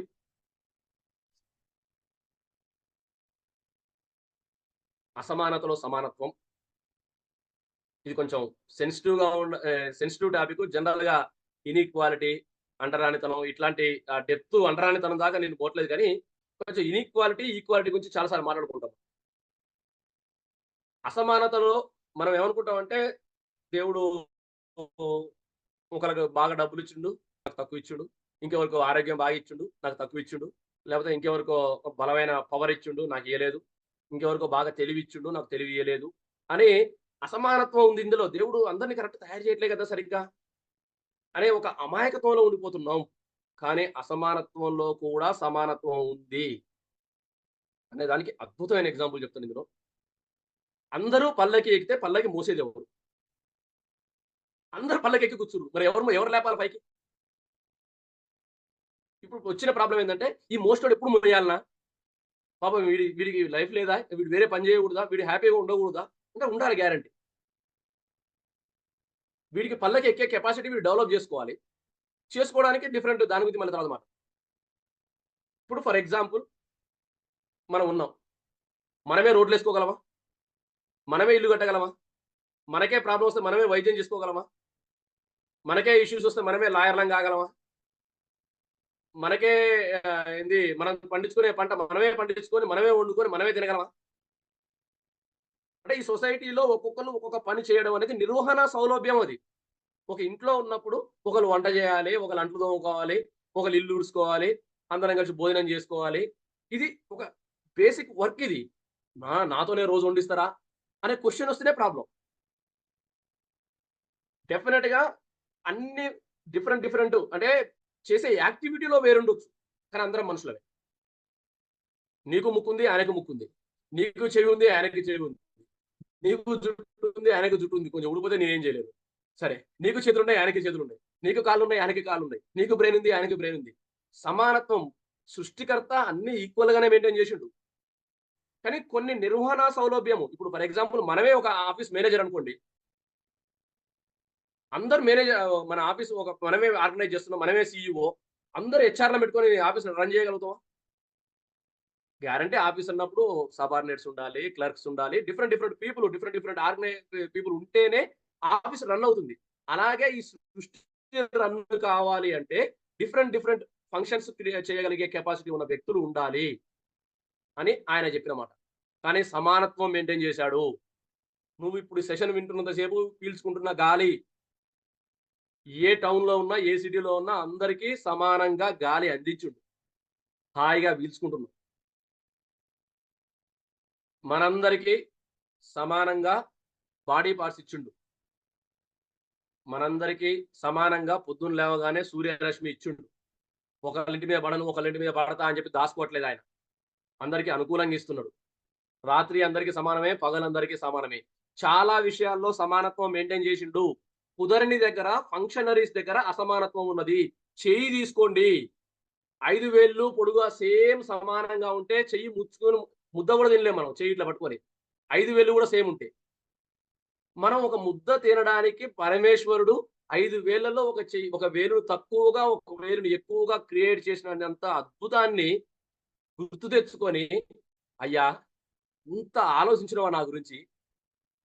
నా గురించి నేను తినడం కోసం నాకు ఇంత నిర్వహణ సౌలభ్యం కోసం ఇంత కాలిక్యులేట్ చేసి మరి నా చేతులు తయారు చేసినవా భగవంతుడా అని చెప్పి ఎందుకు ఆయనకు దండం పెట్టుకోలేవు? అసమానత్వంలో సమానత్వం ఇది. నీళ్లు భూమి హైట్‌లో ఉంటది కొన్ని ప్లేస్‌లో తక్కువుంటది. ఆడ నుంచి నీళ్లు కిందకొస్తాయి. పైనున్నోడు గ్రేడ్ గాదు. కిందున్నోడు వేస్ట్ గాదు. అది పైనే ఉంటది. ఇది కిందనే ఉంటది. అది అర్థం జేసుకోండి. ఇవన్నీ దాటుకొని ఒక అద్భుతమైన ఎగ్జాంపుల్ చెప్పిండు. ఒక పెద్ద చెట్టు తీసుకోండి. పెద్ద చెట్టు తీసుకోండి. ఒక మర్రి చెట్టు. మర్రి చెట్టు యొక్క రూట్స్, వేర్లు భూమి లోపల ఎక్కడో ఉంటాయి. పుట్టిన దగ్గర నుంచి చీకట్లో చుట్టూ ఎవరు లేకుండా వందల సంవత్సరాల పాటు చీకట్లో ఉన్న ఈ మర్రి చెట్టు వేర్లు రోజు వాటి పనేందంటే మట్టి, నీళ్లు, న్యూట్రియంట్స్ తీసుకొని పైకి పంపియడం వాటి పని. ఇన్ని సంవత్సరాలు గూడా. ఈ కాండం పైకి పంపించేసింది. నేను ఇంత కష్టపడి చీకట్లో ఉండి ఇన్ని బాధలు పడి నేను పంపిస్తే ఆ ఆకులు మంచిగా ఎంజాయ్ చేస్తున్నాయి, ఊగుతున్నాయి. ఆ పండ్లు మంచిగా ఎంజాయ్ చేస్తున్నాయి, పండిపోతున్నాయి. అని గనక వేరు అనుకోనుంటే ఆ చెట్టుండేదా? ఇప్పుడు దేవుడు వేరుకు అన్యాయం చేసిండు. హాయిగా ఆకులకి న్యాయం చేసిండు అని ఈ పరమాత్మ యొక్క ప్రకృతి ఆయన ప్రసాదించిన దాన్ని తప్పుపడదామా? తప్పుగా అర్థం చేసుకుందామా? చెట్టులో అన్నీ సేమ్ పార్టే. అంతా సేమ్ పవర్ ఇస్తుంది. కానీ నిర్వహణ సౌలభ్యం కోసం ఒకళ్ళు నీళ్లు తీసుకునేవాళ్ళు, ఒకళ్ళు పెంచేవాళ్ళు, ఒకళ్ళు కాయలు కాసేవాళ్ళు. మొత్తం కాసిన తర్వాత ఇంకోళ్ళు తీసుకెళ్ళిపోతుర్రు గదా! మరి దాని బాధేంది? ఆ పండు బాధేంది? అది గూడా కొన్ని రోజులే గదా! పువ్వు గూడా కొన్ని రోజులే గదా! దాని బాధేంది? డెఫినిట్‌గా అంటే ఒక సిస్టమ్‌లో కొన్ని అసమానతలు ఉంటాయి. కొన్ని వేల సంవత్సరాలుగా ఇప్పుడు గాదు. మన త్రేతాయుగం ఆ కాలం నుంచి గూడా ఈ అసమానతల్ని సింప్లిఫై జేసి అందరిని సమానులు చేయడం కోసం గొప్పోళ్ళు ప్రయత్నాలు జేసిర్రు. గొప్పోళ్ళు చాలా ఆర్థిక శాస్త్రవేత్తలు, సామాజిక శాస్త్రవేత్తలు ఎన్నో ప్రయత్నాలు జేసిర్రు. అయినా కూడా ఇన్ని వేల సంవత్సరాల తర్వాత ఎందుకు ఇంకా అసమానత ఉంది? ఎందుకు ఇంకా అసమానత ఉందంటే, అది ఎవరు నిర్మూలించలేనటువంటి వ్యవహారపరమైన అంశం ఇది. దీన్ని పూర్తిగా తొలగించడం అసంభవం. అందరూ ఈక్వల్‌గా ఉండాలనే అమాయకత్వంలోంచి బయటకొచ్చేద్దాం. డెఫినెట్‌గా ఒక్కొక్కళ్ళు ఒక్కొక్క విధంగా ఉంటాం. ఇది డైవర్సిటీ. ఈ డైవర్సిటీ అనేది ఏంది పరమాత్మ యొక్క సృష్టిది. దాన్ని అర్థం చేసుకోవాలి. అరే వాడికి కారు ఉంది, నాకు కారు లేదు, వాడికి ఇది ఉంది, నాకు ఇది లేదు. వద్దు అసలు. ఉన్నవాడితో ఆనందంగా ఉందాం. కానీ, కానీ అసమానత తప్పదు కానీ, అవకాశం ఏముంది అంటే, వాళ్ళకి కొంచెం సుఖపడే అవకాశాలు పెంచొచ్చు. నేనొక రైతుని ఎప్పుడూ నేను ఇదే బాధలు పడాలనా? ఎప్పుడు నాకు ఇదే బాధ అంటే, ఆయనని ఏసీ రూమ్‌లో ఉంచగలిగే కెపాసిటీ డెవలప్ చేయొచ్చు. ఒక రైతుని కార్‌లో దింపగలిగే కెపాసిటీ డెవలప్ చేయొచ్చు. ఆయన చేస్తున్న ఉద్యోగానికి వాల్యూ చేయొచ్చు. ఈ విధంగా ఆయన యొక్క జీవన ప్రమాణాలు పెంచొచ్చు. ఆయన యొక్క సుఖపడే అవకాశాలను పెంచొచ్చు తప్ప, అందరూ రైతుల్ని ఎంటర్‌ప్రెన్యూర్ చేసేస్తే మరి రైతు ఎవరు కావాలి? ఇంకా తెలియని విషయం ఏందంటే, మనం గమనించిన విషయం ఏందంటే, చాలా మంది పేదవాళ్ళు కష్టపడి ధనవంతులవుతున్నారు. మరి అందరూ ధనవంతులైపోతే మరి పేదోళ్ళు లేరా అంటే, మనకు తెలియకుండానే చాలా మంది ధనవంతులు ఏదో ఒకటి చేసి ఎక్కడో అక్కడ లాస్ అయ్యి మళ్ళీ పేదోళ్ళైతున్నారు. వాళ్ళు బయటకి ఎక్స్‌పోజ్ కావట్లేదు. సొసైటీకి చెప్పట్లే అంతే. ఉన్నయన్నీ ఉడుసుకుపోయినామని. మోస్ట్ ఆఫ్ ది సూసైడ్స్‌కి కారణం అదే. ఆ స్టేజ్ నుంచి వచ్చి ఈ స్టేజ్‌లో ఉండలేక చేతులెత్తేస్తారు. ఇది అసమానత్వంలో సమానత్వం గురించి. దీంతో పాటు దీంట్లో ఆధ్యాత్మికత గురించి చెప్తారు. ఆధ్యాత్మికత అంటే అన్నీ వదిలేసుకొని అడవుల్లో బతకడం కాదు. లోకానికి దూరంగా వెనకడుగు వేయడం కాదు. లోకాన్ని ముందుకు తీసుకెళ్లడం అని చెప్తూ ఒక అద్భుతమైన డెఫినిషన్ చెప్తాడు. శరీరానికి చెమట, మొఖానికి ఫేస్‌కి, మనసుకి చిరునవ్వు. శరీరానికి చెమట పట్టించి ఫేస్‌లో చిరునవ్వు చూపించగలిగితే అదే ఆధ్యాత్మికత అంటాడు. దానికి పెద్ద ఏం లాజిక్ లేదు. నీ బాడీ నువ్వు కాపాడుకో. నీ ఫేస్‌లో ఒక ఆనందాన్ని చూయించు. నీ దరహాసాన్ని సమాధి చేస్తే నువ్వు సమాధి స్థితికి పోయినా ఉపయోగం లేదు. నిజంగా నీకు నవ్వే అలవాటు ఉంటే నవగ్రహ పూజలు అవసరమే లేదంటాడు. అసలు నవగ్రహ పూజలు చేయాల్సిన అవసరమే లేదు. ప్రతి క్షణాన్ని ఆస్వాదించడం నేర్చుకుంటే అసలు ఈ ఒత్తిళ్ళెక్కడి, ఈ ఆందోళన ఎక్కడిది? యాంక్సైటీ డిఫరెంట్ డిఫరెంట్ సిట్యుయేషన్స్ చూస్తున్నాం గదా! ఇప్పుడు. ఇవన్నీ ఎందుకొస్తున్నాయి? అసలు ప్రతి క్షణం ఆనందపడు. సరదాగా ఉండే కుటుంబంలో ఉంటే ప్రతిరోజు దసరానే. ప్రతిరోజు చిరునవ్వుల చిరుదీపాలు ఉంటే ప్రతిరోజు దీపావళే. ప్రతిరోజు పండగ చేసుకుందాం. పండగ చేసుకో అంటాడాయన. సరే. వీటిని దాటుకొని ఆరో చాప్టరు కొంతమందికి అవసరమైన చాప్టర్ ఇది. వ్యాధులు, బాధలు. వ్యాధులు, బాధలు. అన్నీ బానే ఉన్నాయి. మీరు చెప్పినయన్నీ చేద్దాం అనుకుంటున్నా గానీ, నాకెప్పుడు చూసినా ఏదో ఒక హెల్త్ ఇష్యూ వస్తది. అదొస్తది, ఇదొస్తది. నాకు ఆ బాధుంది, ఈ బాధుంది. నేనేం చెప్పమంటావు? అనేవాళ్ళు కొందరుంటారు. వాళ్ళకి ఆయన చెప్పిన ఆన్సరు. రోగాలు కూడా ప్రకృతి ప్రసాదాలే. దేవుడు ఇంత ఆరోగ్యాన్నిచ్చినప్పుడు ఎప్పుడైనా దేవుడా అసలు ఏంది నాకింత హెల్తీ బాడీ ఇచ్చినావు. నాకెప్పుడు చేతులు నవ్వట్లేదు. నాకెప్పుడు కాళ్ళు నవ్వట్లేదు. నాకెప్పుడు తలకాయ నవ్వట్లేదు. నాకెప్పుడు ప్రాబ్లమ్ రాలేదని ఎప్పుడన్నా దేవుడిని గుర్తు తెచ్చుకున్నావా? అదే తలకాయ నొస్తుంది, కాళ్ళు నొస్తున్నాయి, చేతులొస్తున్నాయని మాత్రం దేవుడు గుర్తొస్తున్నాడు. తిడుతున్నావు. ఎందుకు ఆరోగ్యంగా ఉన్నప్పుడే ఆనందంగా ఉండాలని కోరుకుంటున్నావు? ఎందుకు అనారోగ్యంగా ఉన్నప్పుడు ఆనందంగా ఉండాలని కోరుకోవట్లేదు? కొంచెం కష్టమైన పనే. డెఫినిట్‌గా కష్టమైన పనే. కానీ ఇది తప్పించుకోవడానికి కుదరని పరిస్థితి. మనం తప్పించుకోలేం. జీవిత అవసరం ఇది.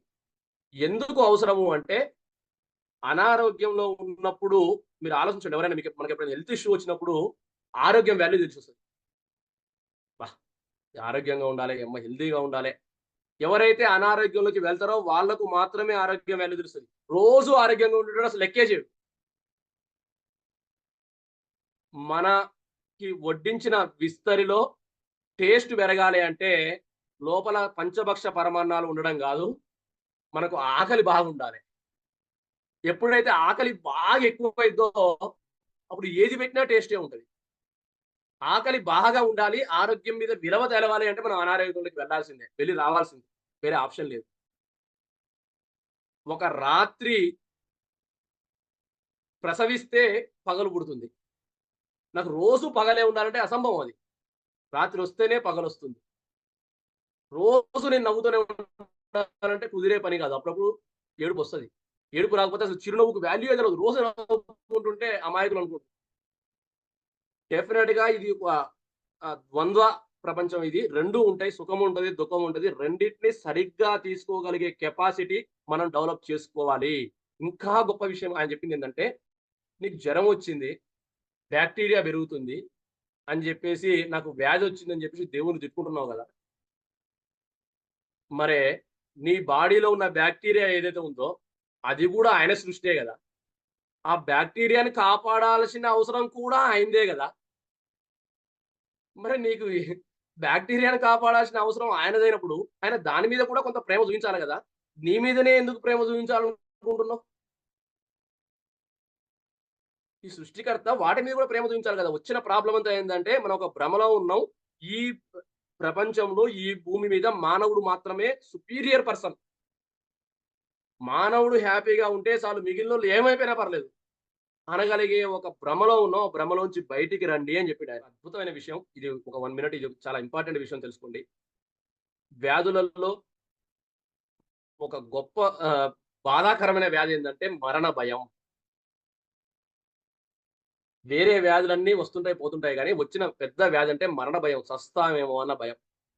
దీన్ని చాలా సింప్లిఫై జేసి చెప్పిండు. అ అసలు మరణం అనేది ఉండడం అనేది మన జీవితానికి ఒక పెద్ద ఆవరణ. అసలు మరణం అనేదే లేకపోతే, అసలు నువ్వు జీవితాన్ని ఏంది పూర్తి స్థాయిలో జుర్రుకోలేవు. నేను ఎట్లాగో సావను కొన్ని కోటి సంవత్సరాలు నేను బతికే ఉంటా అంటే, అసలు నీ జీవితం మీద నీకే బోర్ కొడతది. ఉంటారా? కోటి సంవత్సరాలు ఉట్టినే బతుకుదామా? నిజంగా ఫస్ట్ పుట్టినోళ్ళు కోటి సంవత్సరాల పాటు ఉండుంటే, మనకు ఛాన్స్ ఉండేది. భూమి మీద ప్లేస్ ఉండుండేదా? వాళ్ళు పోతూ ఉంటేనే మనం వస్తూ ఉంటాం. వాళ్ళు పోతూ ఉంటేనే మనం వస్తూ ఉంటాం. అలా మనం కూడా వెళ్ళాల్సిన వాళ్ళమే. ఎప్పుడైతే మరణం అనేది మనకు అనివార్యమని తెలుస్తుందో, ఎప్పుడైతే మరణం అనేది మనకు అవసరమో, ఆవశ్యకత అని తెలుస్తుందో దాన్ని ఒక వరంలా ఫీల్ అవుతాం. ఇంకా గొప్ప విషయం ఏందంటే, ఒక వ్యక్తి మరణం చెందితే ఆయన చాలా అదృష్టవంతుడు. ఎందుకంటే ఆయన మళ్ళీ పుడతాడు. మళ్ళీ ఒక చిన్న బాబు లెక్క పుడతాడు. మళ్ళీ జీవితాన్ని బీభత్సంగా ఎంజాయ్ చేస్తాడు. అని నమ్మితే ఎంత సంబరంగా ఉంటది. చనిపోతే చనిపోయిండు గానీ, ఆయనకి మళ్ళీ కొత్త జీవితం వస్తుంది. కొత్త జీవితంలో మళ్ళీ కొత్త ఒక బాబులా, చిన్న బాబులా పుడుతుండు. మనందరికి కూడా చిన్న బాబులా మారాలనుంది గదా! మనందరికీ చిన్న పా ఒక మళ్ళీ మన చిన్నతనం రావాలని కోరుకుంటున్నాం గదా! దాని యొక్క యద్భావం తద్భవతి. దాని యొక్క పూర్తి స్థాయి లక్షణం ఏందయ్యా అంటే, మళ్ళీ మనకు చిన్నప్పటి ఆనందాలు, అపురూపాలు రావడం కోసమే దేవుడు మనల్ని తీసుకెళ్తుండు. మళ్ళీ ఇస్తాడు. అది మరణంలో ఉన్న ఒక అందము. దాన్ని ఎప్పుడైతే మరణము అనివార్యమని తెలుస్తుందో అప్పుడే జీవితాన్ని ప్రేమిస్తావు. లేకపోతే చేయకూడని అరాచకాలన్నీ చేస్తాం మనం. చేయకూడని అరాచకాలన్నీ చేస్తాం. కాబట్టి మరణాన్ని ప్రేమించండి అని చెప్తూ ఈ చాప్టర్ ముగించారు. ఇక ఏడో చాప్టర్ సామాన్యం, అసామాన్యం. అసలు ఈ భూమి మీద ప్రతీదీ అద్భుతమే. ఈ భూమి మీద ప్రతీదీ అద్భుతమే. అద్భుతం ఆవిష్కరించబడే విధం అతి సామాన్యం. ప్రతి సామాన్యం నిజానికి అనన్య సామాన్యం అని చెప్తారు. ఇప్పుడు ఆలోచించండి. మీకెవరైనా ఇప్పుడు సాయంత్రం టీ టైమ్ గదా! మీరందరూ నాకు రూ. 10 ఇచ్చారు కదా! టీ తాగమని చెప్పి. టీ టైమ్ కోసం. ఇప్పుడు టీ పో పట్టుకున్నాం టీ తాగుతున్నాం అనుకోండి. మీరు నాకు టీ ఇచ్చిర్రు. టీ తాగిన గ్లాస్ పక్కకు పడేసిన. దీంట్లో ఏమైనా అద్భుతం ఉందా? మీరు టీ ఇచ్చిర్రు. నేను తాగిన పక్కన పెట్టేసిన. ఏం అద్భుతం లేదు. ఇదే ప్రశ్న గొంతు క్యాన్సర్ వచ్చిన వ్యక్తిని అడగండి. గొంతు క్యాన్సర్ వచ్చిన వ్యక్తిని అడగండి. ఆయనకి ఒక ఫ్రూట్ జ్యూస్ ఇస్తే అందులో ఒక్క చుక్క మింగగలిగితే ఆయనకి అద్భుతం అది. మనకు అతి సామాన్యంగా దేవుడు ఇచ్చేసిండు కాబట్టి మనకు లెక్కలేదు. మనం ఈ ప్రపంచంలో ప్రతీదీ అద్భుతమే. కానీ మనకు సామాన్యంగా దొరుకుతున్నాయి. ఈజీగా దొరికిపోతుంది. పొద్దున లేవగానే సూర్యుడొస్తుండు. ఒక 6 రోజులు ఒక 3 రోజులు రాకపోతే బీచ్‌లో వెళ్లి హాయిగా అట్లా నడిచి రండి అని చెప్తున్నా. అందరికీ సామాన్యమే అది. కీళ్ళ వాతం ఉన్నాయనకి. ఆయనకి సామాన్యం కాదు అది. ఆయనకి అదొక అద్భుతం అసలు. నేనేంది నేను నడవడం ఏంది అనుకుంటాడు. అలా ఈ ప్రతీదీ సామాన్యంగా, అప్రయత్నంగా, ఈజీగా ఆక్సిజన్ దొరుకుతుంది. లెక్క చేయట్లేదు. అదే ఆక్సిజన్ కొనుక్కోవాల్సొస్తే ప్రతీదీ అంత ఈజీగా దొరుకుతుంది కాబట్టి మనం లెక్క చేయట్లేదు. కానీ ఇక్కడ ఎగ్జిబిట్ అయ్యేది ప్రతీదీ అతి అద్భుతం. అత్యద్భుతం. దీనికి ఒక అద్భుతమైన ఎగ్జాంపుల్ చెప్తాడాయన. సముద్రాలు ఎండిపోయి ఎండాకాలం నీళ్ళన్నీ పైకెళ్ళిపోయి, అక్కడెక్కడో ఆగిపోయి, అవి మళ్ళీ కండెన్స్ అయ్యి, మళ్ళీ ఆ వర్షం రూపంలో చిన్న చిన్న చినుకులు లెక్క మీ మీద వచ్చి పడుతున్నాయి. మామూలుగా పడుతున్నాయా? నిన్న మొన్న పడ్డట్టు బీభత్సంగా పడుతున్నాయా అనేది సెకండరీ. ఇందులో ఎంత సైన్స్ ఉంది? ఎంత సైన్స్ ఉంది? ఎంత విజ్ఞానం ఉంది? ఎంత విజ్ఞానం ఉంది? అసలు ఇన్ని వేల క్యూసెక్కుల నీళ్లు సముద్రం అంతా కరిగిపోయిన నీళ్ళన్నీ పైన మేఘాలు చిన్న చిన్న ప్యాకెట్‌లల్ల ఎట్లా ఆపుతున్నాయి అసలు అన్ని నీళ్ళని? అది ఆలోచిస్తే ఎంత అద్భుతం అనిపిస్తది. ఇన్ని వేల క్యూసెక్కుల నీళ్ళని పైన సముద్రంలో ఇక్కడ మనం పెద్ద పెద్ద డ్యాములు గట్టి, బ్రిడ్జ్‌లు గట్టి, కాళేశ్వరాలు గట్టి, అయి గట్టి, ఈ గట్టి ఆపితేనే నీళ్ళు ఆగట్లేదు మనకు. అలాంటిది భగవంతుడు ఆకాశంలో మేఘాలు పెట్టుకొని, ఆ మేఘాలలో చిన్న చిన్న పాకెట్స్‌లో నీళ్ళని ఎలా ఆపగలుగుతుండు? ఆ ఆపిన నీళ్లు చుక్కలు చుక్కలుగా ఒక్కొక్క ప్లేస్‌లో ఆయన పడేస్తుంటే, ఒక తల్లి పిల్లలకి పాలిచ్చి ఎట్లా సాకుతుందో, పరమాత్ముడు ఈ వర్షాన్ని నీళ్ళని మనకిచ్చి మన్ని సాకుతున్నాడని అర్థం చేసుకుంటే ఎంత హాయిగా ఉంటది. ఆ చినుకులు మన మీద పడుతున్నప్పుడు, ఆ చినుకుల్ని కౌగిలించుకొని, దేవుడా నాకు ఆశీర్వాదం పంపించావా అనుకోగలగడమే భక్తి యోగము. ఆ సౌండ్ మనకి చెట్ల నుంచి మన మీద పడుతుంటే వచ్చేదాయి. వచ్చే సౌండు దాన్ని అనుభవించడమే భక్తి యోగము. ఇంత విజ్ఞానం ఉందా దీని వెనకాల? అసలు ఇంత ప్లాన్ చేసిండా భగవంతుడు అనుకోవడమే జ్ఞాన యోగము. ఆ పడ్డ నీళ్ళని సరిగ్గా మన అవసరాల కోసం వాడుకోవడమే కర్మయోగము.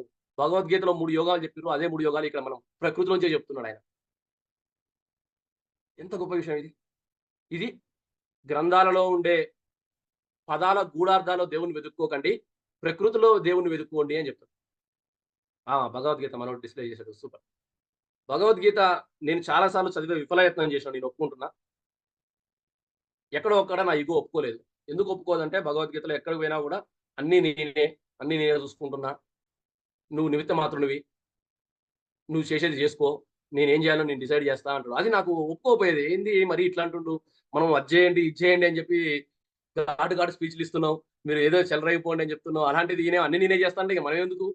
అనే ఆ ఫీలింగు నన్ను చాలా సార్లు చాలా అంటే ప్రయత్నాలు చేయడం మధ్యలో ఆగిపోవడం, ప్రయత్నాలు చేయడం మధ్యలో ఆగిపోవడం జేసినాం. అలాంటి ఫీలింగ్‌లలో ఒక ఫీలింగు ఇది. 15వ అధ్యాయంలో పురుషోత్తమ యోగంలో ఒక శ్లోకం ఉంటది. ఆ శ్లోకం యొక్క మీనింగ్ ఏందంటే, సర్వ ప్రాణుల శరీరం యందుండి ప్రాణ, అపాన, వాయు సంయుక్తమైన వైశ్వనరాగ్ని చాలా పెద్ద పదాలు. ఈ జఠరాగ్ని రూపంలో 4 విధముల ఆహారమును నేనే జీర్ణం చేస్తున్నానన్నాడు. మన కడుపులో మనకు జీర్ణం ఎట్లయితుందో మనకు తెలవదా? భగవంతుడే జీర్ణం చేస్తా అంటాడేందనే దానికి నాకు ఇగో ఒప్పుకోలేదు. అసలు మన బాడీలో ఆయన ఉండడం ఏంటి? ఆయన ఉండి మనకు చేయడం ఏంది అన్న దానికి ఒక 2 మినిట్స్ మీరు టైమ్ ఇస్తే నేను ఎక్స్‌ప్లనేషన్ ఇవ్వను దీనికి. అక్కడ ఉన్న పదం నుంచి పదమే చదవాలని అనుకుంటున్నా. అది చదివిన తర్వాత మనం మాట్లాడుకుందాం. ఈ చాప్టర్‌లో విశ్వంబర వైభవం ఈ చాప్టర్ పేరు. విశ్వంబర వైభవంలో ఒక్క 1 మినిట్ ఓపికగా వినండి. అర్థం చేసుకునే ప్రయత్నం చేయండి. ఒకసారి మన జీర్ణ వ్యవస్థను పరిశీలిద్దాం. జీర్ణక్రియ నోటితో ఆరంభమవుతుంది. ఆహారం నోటిలో చేరగానే అరగించడానికి అనుకూలంగా ఆహారాన్ని మెత్తగా చేసేందుకు 32 గట్టి పిండి మరలు భగవంతుడు ఏర్పాటు చేశాడు. ఎన్ని రకాల ఆహారాలు తాను అందిస్తున్నాడో అన్ని రకాల దంతాలు సృష్టించాడు. చీల్చడానికి కొన్ని, ముక్కలు చేయడానికి కొన్ని, మెత్తగా నుజ్జు నుజ్జు చేయడానికి మరికొన్ని. ఎంతో తెలివిగా మన కనువుగా నిర్మించాడు. ఏదో చేశామంటే చేశాంలే అన్నట్టుగా చేశాడా? ఎంత అందంగా దంతాలమర్చాడు. ముఖ సౌందర్యంలో ప్రముఖ స్థానమిస్తూ మిలమిలలాడే పలు వరుసలు తీర్చిదిద్దాడు. అతని సౌందర్య కాక్ష అటువంటిది. అన్నవాహికలో ఆహారం ప్రయాణించేటప్పుడు పొరపాటున ఎక్కడ ఊపిరితిత్తుల్లోకి జారకుండా ఎపిగ్లాటిస్ అనే ఒక పొరను అడ్డుగా ఉంచాడు అన్నపూర్ణాధీశుడు. జీర్ణశయంలోని గాఢ హైడ్రోక్లోరిక్ యాసిడ్ కాన్సంట్రేటెడ్ హెచ్‌సిఎల్ ఉంటుంది. ఆహారంలోని హానికర క్రిములను నశింపజేస్తుంది. అది యాంటీసెప్టిక్‌గా పనిచేస్తుంది. మన రక్షణ విషయంలో తండ్రికెంత ఆసక్తి. వాటిని చంపడం కోసం హెచ్‌సిఎల్ పెట్టిండే. తీవ్ర గాఢత కలిగిన హెచ్‌సిఎల్ ఒక యాసిడ్ ముట్టుకుంటే ఎలా ఉంటుంది? జీర్ణాశయపు గోడలకు సునాయాసంగా రంధ్రాలు చేసి ధ్వంసం చేసేస్తుంది హెచ్‌సిఎల్ అనేది మన స్టమక్‌లో ఉంటే. కానీ ఈ ప్రమాదం నుండి తప్పించడానికి మ్యూకస్ పొరల లైనింగ్‌తో భద్రత కల్పించాడు. ఎంత శ్రద్ధ విశ్వేశ్వరునికి! ఈ ఆమ్లంతో పాటు పెప్సిన్ అనే ఎంజైమ్ కలిసి 2 గంటలు ఆహార మదనం జరిగి ఖైమ్ అనే చక్కటి ద్రవం ఏర్పడుతుంది. చిన్న ప్రేవుల ముఖద్వారంలో డియోడినం 4 రోడ్ల జంక్షన్ వంటిది. కుడివైపు నుండి కాలేయము తయారు చేసిన పైత్యరసము, ఎడమవైపు నుండి క్రోమం తయారు చేసిన ప్యాంక్రియాసు, ఇలా పైనుండి జీర్ణాశయము నుంచి వచ్చిన ద్రవహారము, ఈ మూడింటివి కూడా చిన్న ప్రేవులో కలుస్తాయి. ఇక్కడ ప్యాంక్రియాస్ నుంచి వచ్చినటువంటి బేసు, హెచ్‌సిఎల్ ఏమో యాసిడ్. ఈ 2 కలిసి మనకు ఒక యాసిడ్, ఒక బేస్ కలిసి మనకు జీర్ణాశయం చేస్తున్నాయే. 2 విరుద్ధాల పట్ల ఆయన ఎంత ప్లాన్‌గా సెట్ చేశాడు వాటిని. బయటికి మాత్రం 2 విరుద్ధాలే కానీ కలిసి పనిచేస్తున్నాయి. జీర్ణ వ్యవస్థలో అనేక జీర్ణ రసాలు, ఎంజైమ్‌లు ఉత్పత్తి చేశాడు.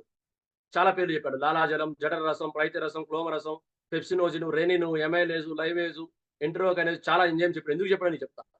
మనము తినే ఆహారంలో కార్బోహైడ్రేట్స్‌ని, ప్రోటీన్స్‌ని, ఫ్యాట్స్‌ని జీర్ణం చేయడానికి డిఫరెంట్ వాటిని రెడీ చేసి పెట్టాడు. ఆహార పదార్థాన్ని బిడ్డలకు ఏం అందిస్తున్నాడో ఆయన ఎంత ముందే ప్లాన్ చేసుకున్నాడు. ఇన్ని రసాయన పదార్థాల్ని మనము బయట తయారు చేయాలంటే ఎన్ని కర్మాగారాలు కావాలి? ఒక్కొక్క టెంపరేచర్‌లో ఒక్కొక్క ఎంజైమ్ తయారవుతుంది. కానీ మన బాడీలో ఒకే టెంపరేచర్‌లో తయారు కావడానికి లోపల ఎలా సెటప్ రెడీ చేశాడు? ఇది ఆలోచిస్తే ఇది అద్భుతం కాదా? ఇవన్నీ ఎలా తయారైతున్నాయని తెలుసుకున్నప్పుడు ఎంత గొప్పగా అనిపిస్తుంది. ఇంత చిన్న పొట్టలో ఎంత ఒద్దిదిగా పెట్టావయ్యా అని బ్రహ్మాండ భాండాలు నీ కుక్షిలో భద్రంగా నిక్షిప్తం చేసుకున్నావని పెద్దలు చెప్పిన మాటలు ఇంత చూశాక నమ్మడం తప్పకట లేదయ్యా భద్రాద్రి నిలయ. నీ అనంత శక్తి సామర్థ్యాలకు, చాతుర్యానికి ఆశ్చర్యంతో, కృతజ్ఞతతో చేతులెత్తి నమస్కరించడం తప్ప మేమేం చేయగలం? అని అంటే ఆ భగవద్గీతలో చెప్పిన దానికి ఇక్కడ ఈయన చెప్పిన ఎగ్జాంపుల్. ఇవంతా సెటప్ మన బాడీలో ఉందన్న విషయం మనం కూడా ఇప్పుడు నేను చెప్పేంత వరకు, నేను చదివేంత వరకు నేనే గమనించుకోలేదు. చెప్పేంత వరకు మీరు కూడా గమనించకుండకపోవచ్చు. ఇంత సెటప్‌ని క్రియేట్ చేసి పెట్టిండు అంటే ఆయన అక్కడ ఉండి ఈ కర్మాగారాన్ని నడిపిస్తున్నట్టే కదా! ఇది ఆయన యొక్క గొప్పతనము అని విశ్వంబర వైభవంలో అన్నవరంకెళ్ళి తీసుకొచ్చుకున్న అన్నము కూడా ప్రసాదమే అని చెప్పడం జరిగింది. ఇది చాప్టర్ నంబర్ 8 టైం అయిపోయింది. అయినప్పటికీ 9, 10 కలిపి మాట్లాడేస్తా ఒకేసారి. 9, 10 9లో ప్రకృతి ఒడిలో ఒడి బడిలో అని ఉంటుంది. 10 ద్వంద్వ సమాసము. 10తో క్లోజ్ చేస్తా ఈ రోజుకి. దీంట్లో ఒక చిన్న విషయాలు యువకులకు అవసరమైన విషయం ఒకటుంది. మనసు అనేది కొంచెం ఆల్టర్ అవుతుంటది. బాహ్య వాటికి కొన్నిటికి అట్రాక్ట్ అయిపోద్ది. అంటే ఫర్ ఎగ్జాంపుల్ బిర్యానీ తినాలనిపిస్తది. ఇంకేదో చేయాలనిపిస్తది. కొన్ని చేయకూడని పనుల వైపు మనల్ని అట్రాక్ట్ చేస్తూ ఉంటుంది. ఈ పనుల వల్ల మనకు సుఖాలు రావచ్చు, దుఃఖాలు కూడా రావచ్చు. మనం ఈ పనులు చేయడం వల్ల. సుఖాలొస్తే హ్యాపీయే. కానీ దుఃఖం వస్తే? అలా అని చెప్పేసి మనసును కట్టేసుకొని మునులైపోదాం అంటే కాదు. కుదరదు. మీరు ఫర్ ఎగ్జాంపుల్ ఒక చిన్న బాబు ఉన్నాడనుకోండి. ఈ బాబు బాగా అల్లరి చేస్తున్నాడు. ఏం చేద్దాం ఈ బాబుని? బాగా అల్లరి చేస్తున్నాడు కదా! కాళ్ళు చేతులు కట్టేసి ఇంట్లో పడుకోబెడదామా? కుదరదు కదా! వదిలేయాలి. ఆడుకోనియాలి. ఆ ఆటలో నుంచి వాడికి దుఃఖాలు రాకుండా కాపాడుకోవాలి. అలాగే మన మనసు చేసే చాలా విచిత్రమైన పనుల నుంచి మనకు నష్టాలు రాకుండా మనమే కాపాడుకోవాలి. అది మన బాధ్యత. కుక్కకు కరిచే లక్షణం ఉందని చెప్పేసి చంపేద్దామా? చంపలేం కదా! దాన్ని మచ్చిక చేసుకొని మనకు అనుకూలంగా మార్చుకొని మన ఇంటిని కాపలా కట్టించుకోవాలి. అది మన అవసరం. అలా మనసనేది మనల్ని చాలా డీవియేట్ చేస్తుంది. దాన్ని చాలా జాగ్రత్తగా మనము కట్టి పడేసుకోవాలి. సుఖాలు ఇచ్చే వైపే తీసుకెళ్ళాలి. దుఃఖాల వైపు నుంచి మనం సేవ్ చేసుకోవాలి అని చెప్తాడు. దీన్ని దాటుకొని ఇప్పుడు చాలా ప్రమాదాలొచ్చినాయి. ఇంతగనం చెప్పినవన్నా మరి వర్షాలు ఇంతగనం పడుతున్నాయి. దేవుడు ప్రకృతి పరమాత్ముడు మన మీద అంత ప్రేమ ఉంటే మననెందుకు ఇంత నాశనం చేస్తుండు, ఇంత బాధ ఎందుకు పెడుతుండు అనుకునే వాళ్ళకి ప్రమాదాలు ఎంత అవసరమో, ప్రమోదాలు ఎంత అవసరమో, ప్రమాదాలు కూడా అంత అవసరమే. ఫస్ట్ ప్రణామం సాంగ్ పెట్టిన కారణం కూడా అదే. భగవంతుడికి నిర్మాణ శక్తి ఉంది. అట్ ది సేమ్ టైమ్ వినాశకర శక్తి కూడా ఉంది. 2 చేయాల్సిందే. 2 చేయకపోతే అసలు ఈ సృష్టి ముందుకు వెళ్ళదు. ఆ విషయం అర్థం చేసుకుందాం. ఒక తాపేవాడు అంటే ఇల్లు కట్టేవాడు ఉన్నాడనుకోండి. ఆయన ఓన్లీ ఇల్లే కడతా అనుకుంటే నడవదు. ఒక చిన్న పాత ఇల్లు కూలగొడితేనే అక్కడ పెద్ద అపార్ట్మెంట్ కట్టగలడాయన. కాబట్టి 2 ఉంటాయి. రెండిటిని అర్థం చేసుకోవాలి. మన మనసులో కూడా 2 ఉంటాయి. మంచి ఆలోచనలుంటాయి, చెడ్డ ఆలోచనలుంటాయి. మంచి ఆలోచనలు ఉండడం ఎంత అవసరమో, చెడ్డ ఆలోచనలు కూడా అలాంటి సిట్యుయేషన్ క్రియేట్ చేయాల్సిన అవసరం ఉంది. దానికి ఎగ్జాంపుల్ ఏందంటే, మీ ఇంట్లో మీ ఇంట్లో దేవుడి గది ఉందనుకోండి. ఓకే. బాత్రూమే లేకపోతే? ఇంట్లో దేవుడి గది లేకపోయినా రన్ చేయగలుగుతాం గానీ, బాత్రూమ్ చేయలేకపోతే రన్ చేయలేం. మరి బాత్రూమ్ చెడా అంటే? దేవుడి గుడిలో, దేవుడి గుడిలో హుండీ లేకపోయినా నడుస్తది గానీ, చెత్తబుట్ట ఉండకపోతే కష్టం. హుండీ లేకపోయినా ఏం గాదు. చెత్తబుట్ట లేకపోతే గుడి ఖరాబయిద్ది. చెత్తబుట్టని చెడుగా చూస్తే ఎట్లా? బాడీలో వ్యాధులు లేకపోయినా ఆరోగ్యం లేకపోయినాతో పాటు వ్యాధులు గూడా ఉంటాయి. అది గూడా చెత్తబుట్ట అనుకోండి. వ్యాధిని గూడా ఒక చెత్తబుట్ట అనుకోండి. ఒకే గుండెలో ఒకవైపు మంచి రక్తము, ఇంకోవైపు చెడు రక్తం పోతుందే. ఎంత ఈజీగా ఆయన లెసన్ జెప్పేసిండు. ఇది గదా పర్సనాలిటీ డెవలప్‌మెంట్ అంటే. మన గుండెలోనే గింతంత గుండెలో ఒకవైపు చెడు రక్తం వెళ్తుంది, ఒకవైపు మంచి రక్తం వెళ్తుంది. రెండిటిని మేనేజ్ చేసుకుంటున్నాం మనం. ఇది ఊహకందని ఊహ, భాషకందని భాష ఆయన చెప్పింది. ఎవరైనా వెళ్లి జింకని పులి గురించి అడిగితే, వామ్మో! ఆ పులి చాలా బ్యాడ్ అని చెప్తది. ఇదే క్వెషన్ గడ్డినడిగితే, జింక చాలా బ్యాడ్ అని చెప్తది. అంటే మంచి, చెడు అనుకునేది ఒక రిలేటివ్ టర్ము. ఒకరికి మంచిది ఇంకోళ్ళకి చెడు కావచ్చు. మనం నెమలిని ఎంత ప్రేమగా చూసినామో, నాగుపామును కూడా అంత ప్రేమగా చూడగలగాలి. కుందేలుని ఎంత ఆనందంగా చూసామో, సింహాన్ని కూడా అంత ఆనందంగా చూడగలగాలి. కానీ జాగ్రత్తగా చూడాలి. దురాచరణలకు దూరంగా ఉంటే అయ్యేది కాదు. మనం ఉన్న ఆలోచనలు ఉన్నతంగా మార్చుకోండి అని చెప్తాడు. ఫైనల్‌గా ఈరోజు సెషన్‌కి ఆయన చెప్పిన ఒక గొప్ప మాట చెప్తూ నేను ముగిస్తా. జ్ఞానిగా జీవించు, అజ్ఞానిలా కనిపించు. వైరుధ్యం అనేది సృష్టి వైవిధ్యం. సమన్వయంతోనే జీవన నందనవనం. ఇయన్నిటిని కలుపుకొని ముందుకెళ్తేనే మనం జీవనం హ్యాపీగా ఉంటుంది అని ఈ 10 చాప్టర్స్‌లో చాలా డెప్త్ విషయాలివి. నీకు అందుకే ముందే నేను ప్రీ రిక్విజిట్ చెప్పాను. కానీ కనీసం 25 ఏళ్ళు, 30 ఏళ్ళు వయసు వచ్చిన వాళ్ళు తెలుసుకోవాల్సిన అవసరం. 30 ఇయర్స్ బిలో వాళ్ళు ఎవరైనా సెషన్‌లో ఉండి దీన్ని ఆకలింపు చేసుకున్నారంటే హ్యాట్స్ ఆఫ్. 30 ప్లస్ వాళ్ళు మాత్రం గట్టిగా ప్రయత్నం చేయాల్సిన అవసరం ఉంది. ఈ వయసులో ఈ క్లారిటీ అవసరం. ఈ క్లారిటీ అవసరం. మళ్ళీ ఒక్కసారి శ్రీరామ్ గారికి, పులిగొర్ల వెంకటేశ్వర్లు గారికి ఇద్దరికీ నేను గ్రాటిట్యూడ్ చెప్పుకుంటూ ఇంకా నెక్స్ట్ ఇంకొక 16 చాప్టర్స్ ఉన్నాయి. నెక్స్ట్ మళ్ళీ కలుద్దాం. చాప్టర్స్‌లో కొన్ని అద్భుతాలు వినబోతున్నాం మనం. అసలు భూమి లోపల పెట్రోల్ ఎందుకుంది? అసలు మనం జీవితానికి ఒక గోల్ సెట్టింగ్ చేసుకోవాలా వద్దా? నిజంగా ఇన్ని రోజులు మనం ఫీల్ అవుతున్న ధ్యానమేనా? మన కోరికల్ని ఎట్లా కంట్రోల్ చేసుకోవాలి? దేవుని యొక్క స్వరూపం ఏంది? పసిపాప యొక్క గొప్పతనం ఏంది? ఇలాంటి వాటి గురించి మనం నెక్స్ట్ చాప్టర్స్‌లో చాలా అద్భుతాలు, మంచి ఎగ్జాంపుల్స్‌తో మాట్లాడుకుందాం. Thank you very much for the opportunity. Thanks you very much for the listening. ఎందుకంటే ఇది వినడం చాలా కష్టమైన పని. జనరల్‌గా కిరణ్ అన్న అంటే మీరు కొంత ఎంటర్‌టైన్‌మెంట్ కోరుకుంటారు. కానీ ఇందులో అంత ఎన్‌లైటన్‌మెంట్ ఉంది. ఎన్‌లైటన్‌మెంట్‌కి అక్కడక్కడ కొన్ని ఎగ్జాంపుల్స్‌తోనన్నా ఎంటర్‌టైన్‌మెంట్ ఇచ్చే ప్రయత్నం చేశాను నేను కనీసం. I am inviting your reflections. నేను మీకు అన్‌మ్యూట్ చేసుకోవడానికి ఛాన్స్ ఇస్తున్నా. మీరు ఎవరైతే మాట్లాడాలనుకుంటున్నారో వాళ్ళు హ్యాండ్ రైజ్ చేయండి. డెఫినిట్‌గా కొంత డిస్కషన్ ఒక 10 మినిట్స్ అయినా డిస్కషన్స్ అవసరం మనకు. Thank you very much.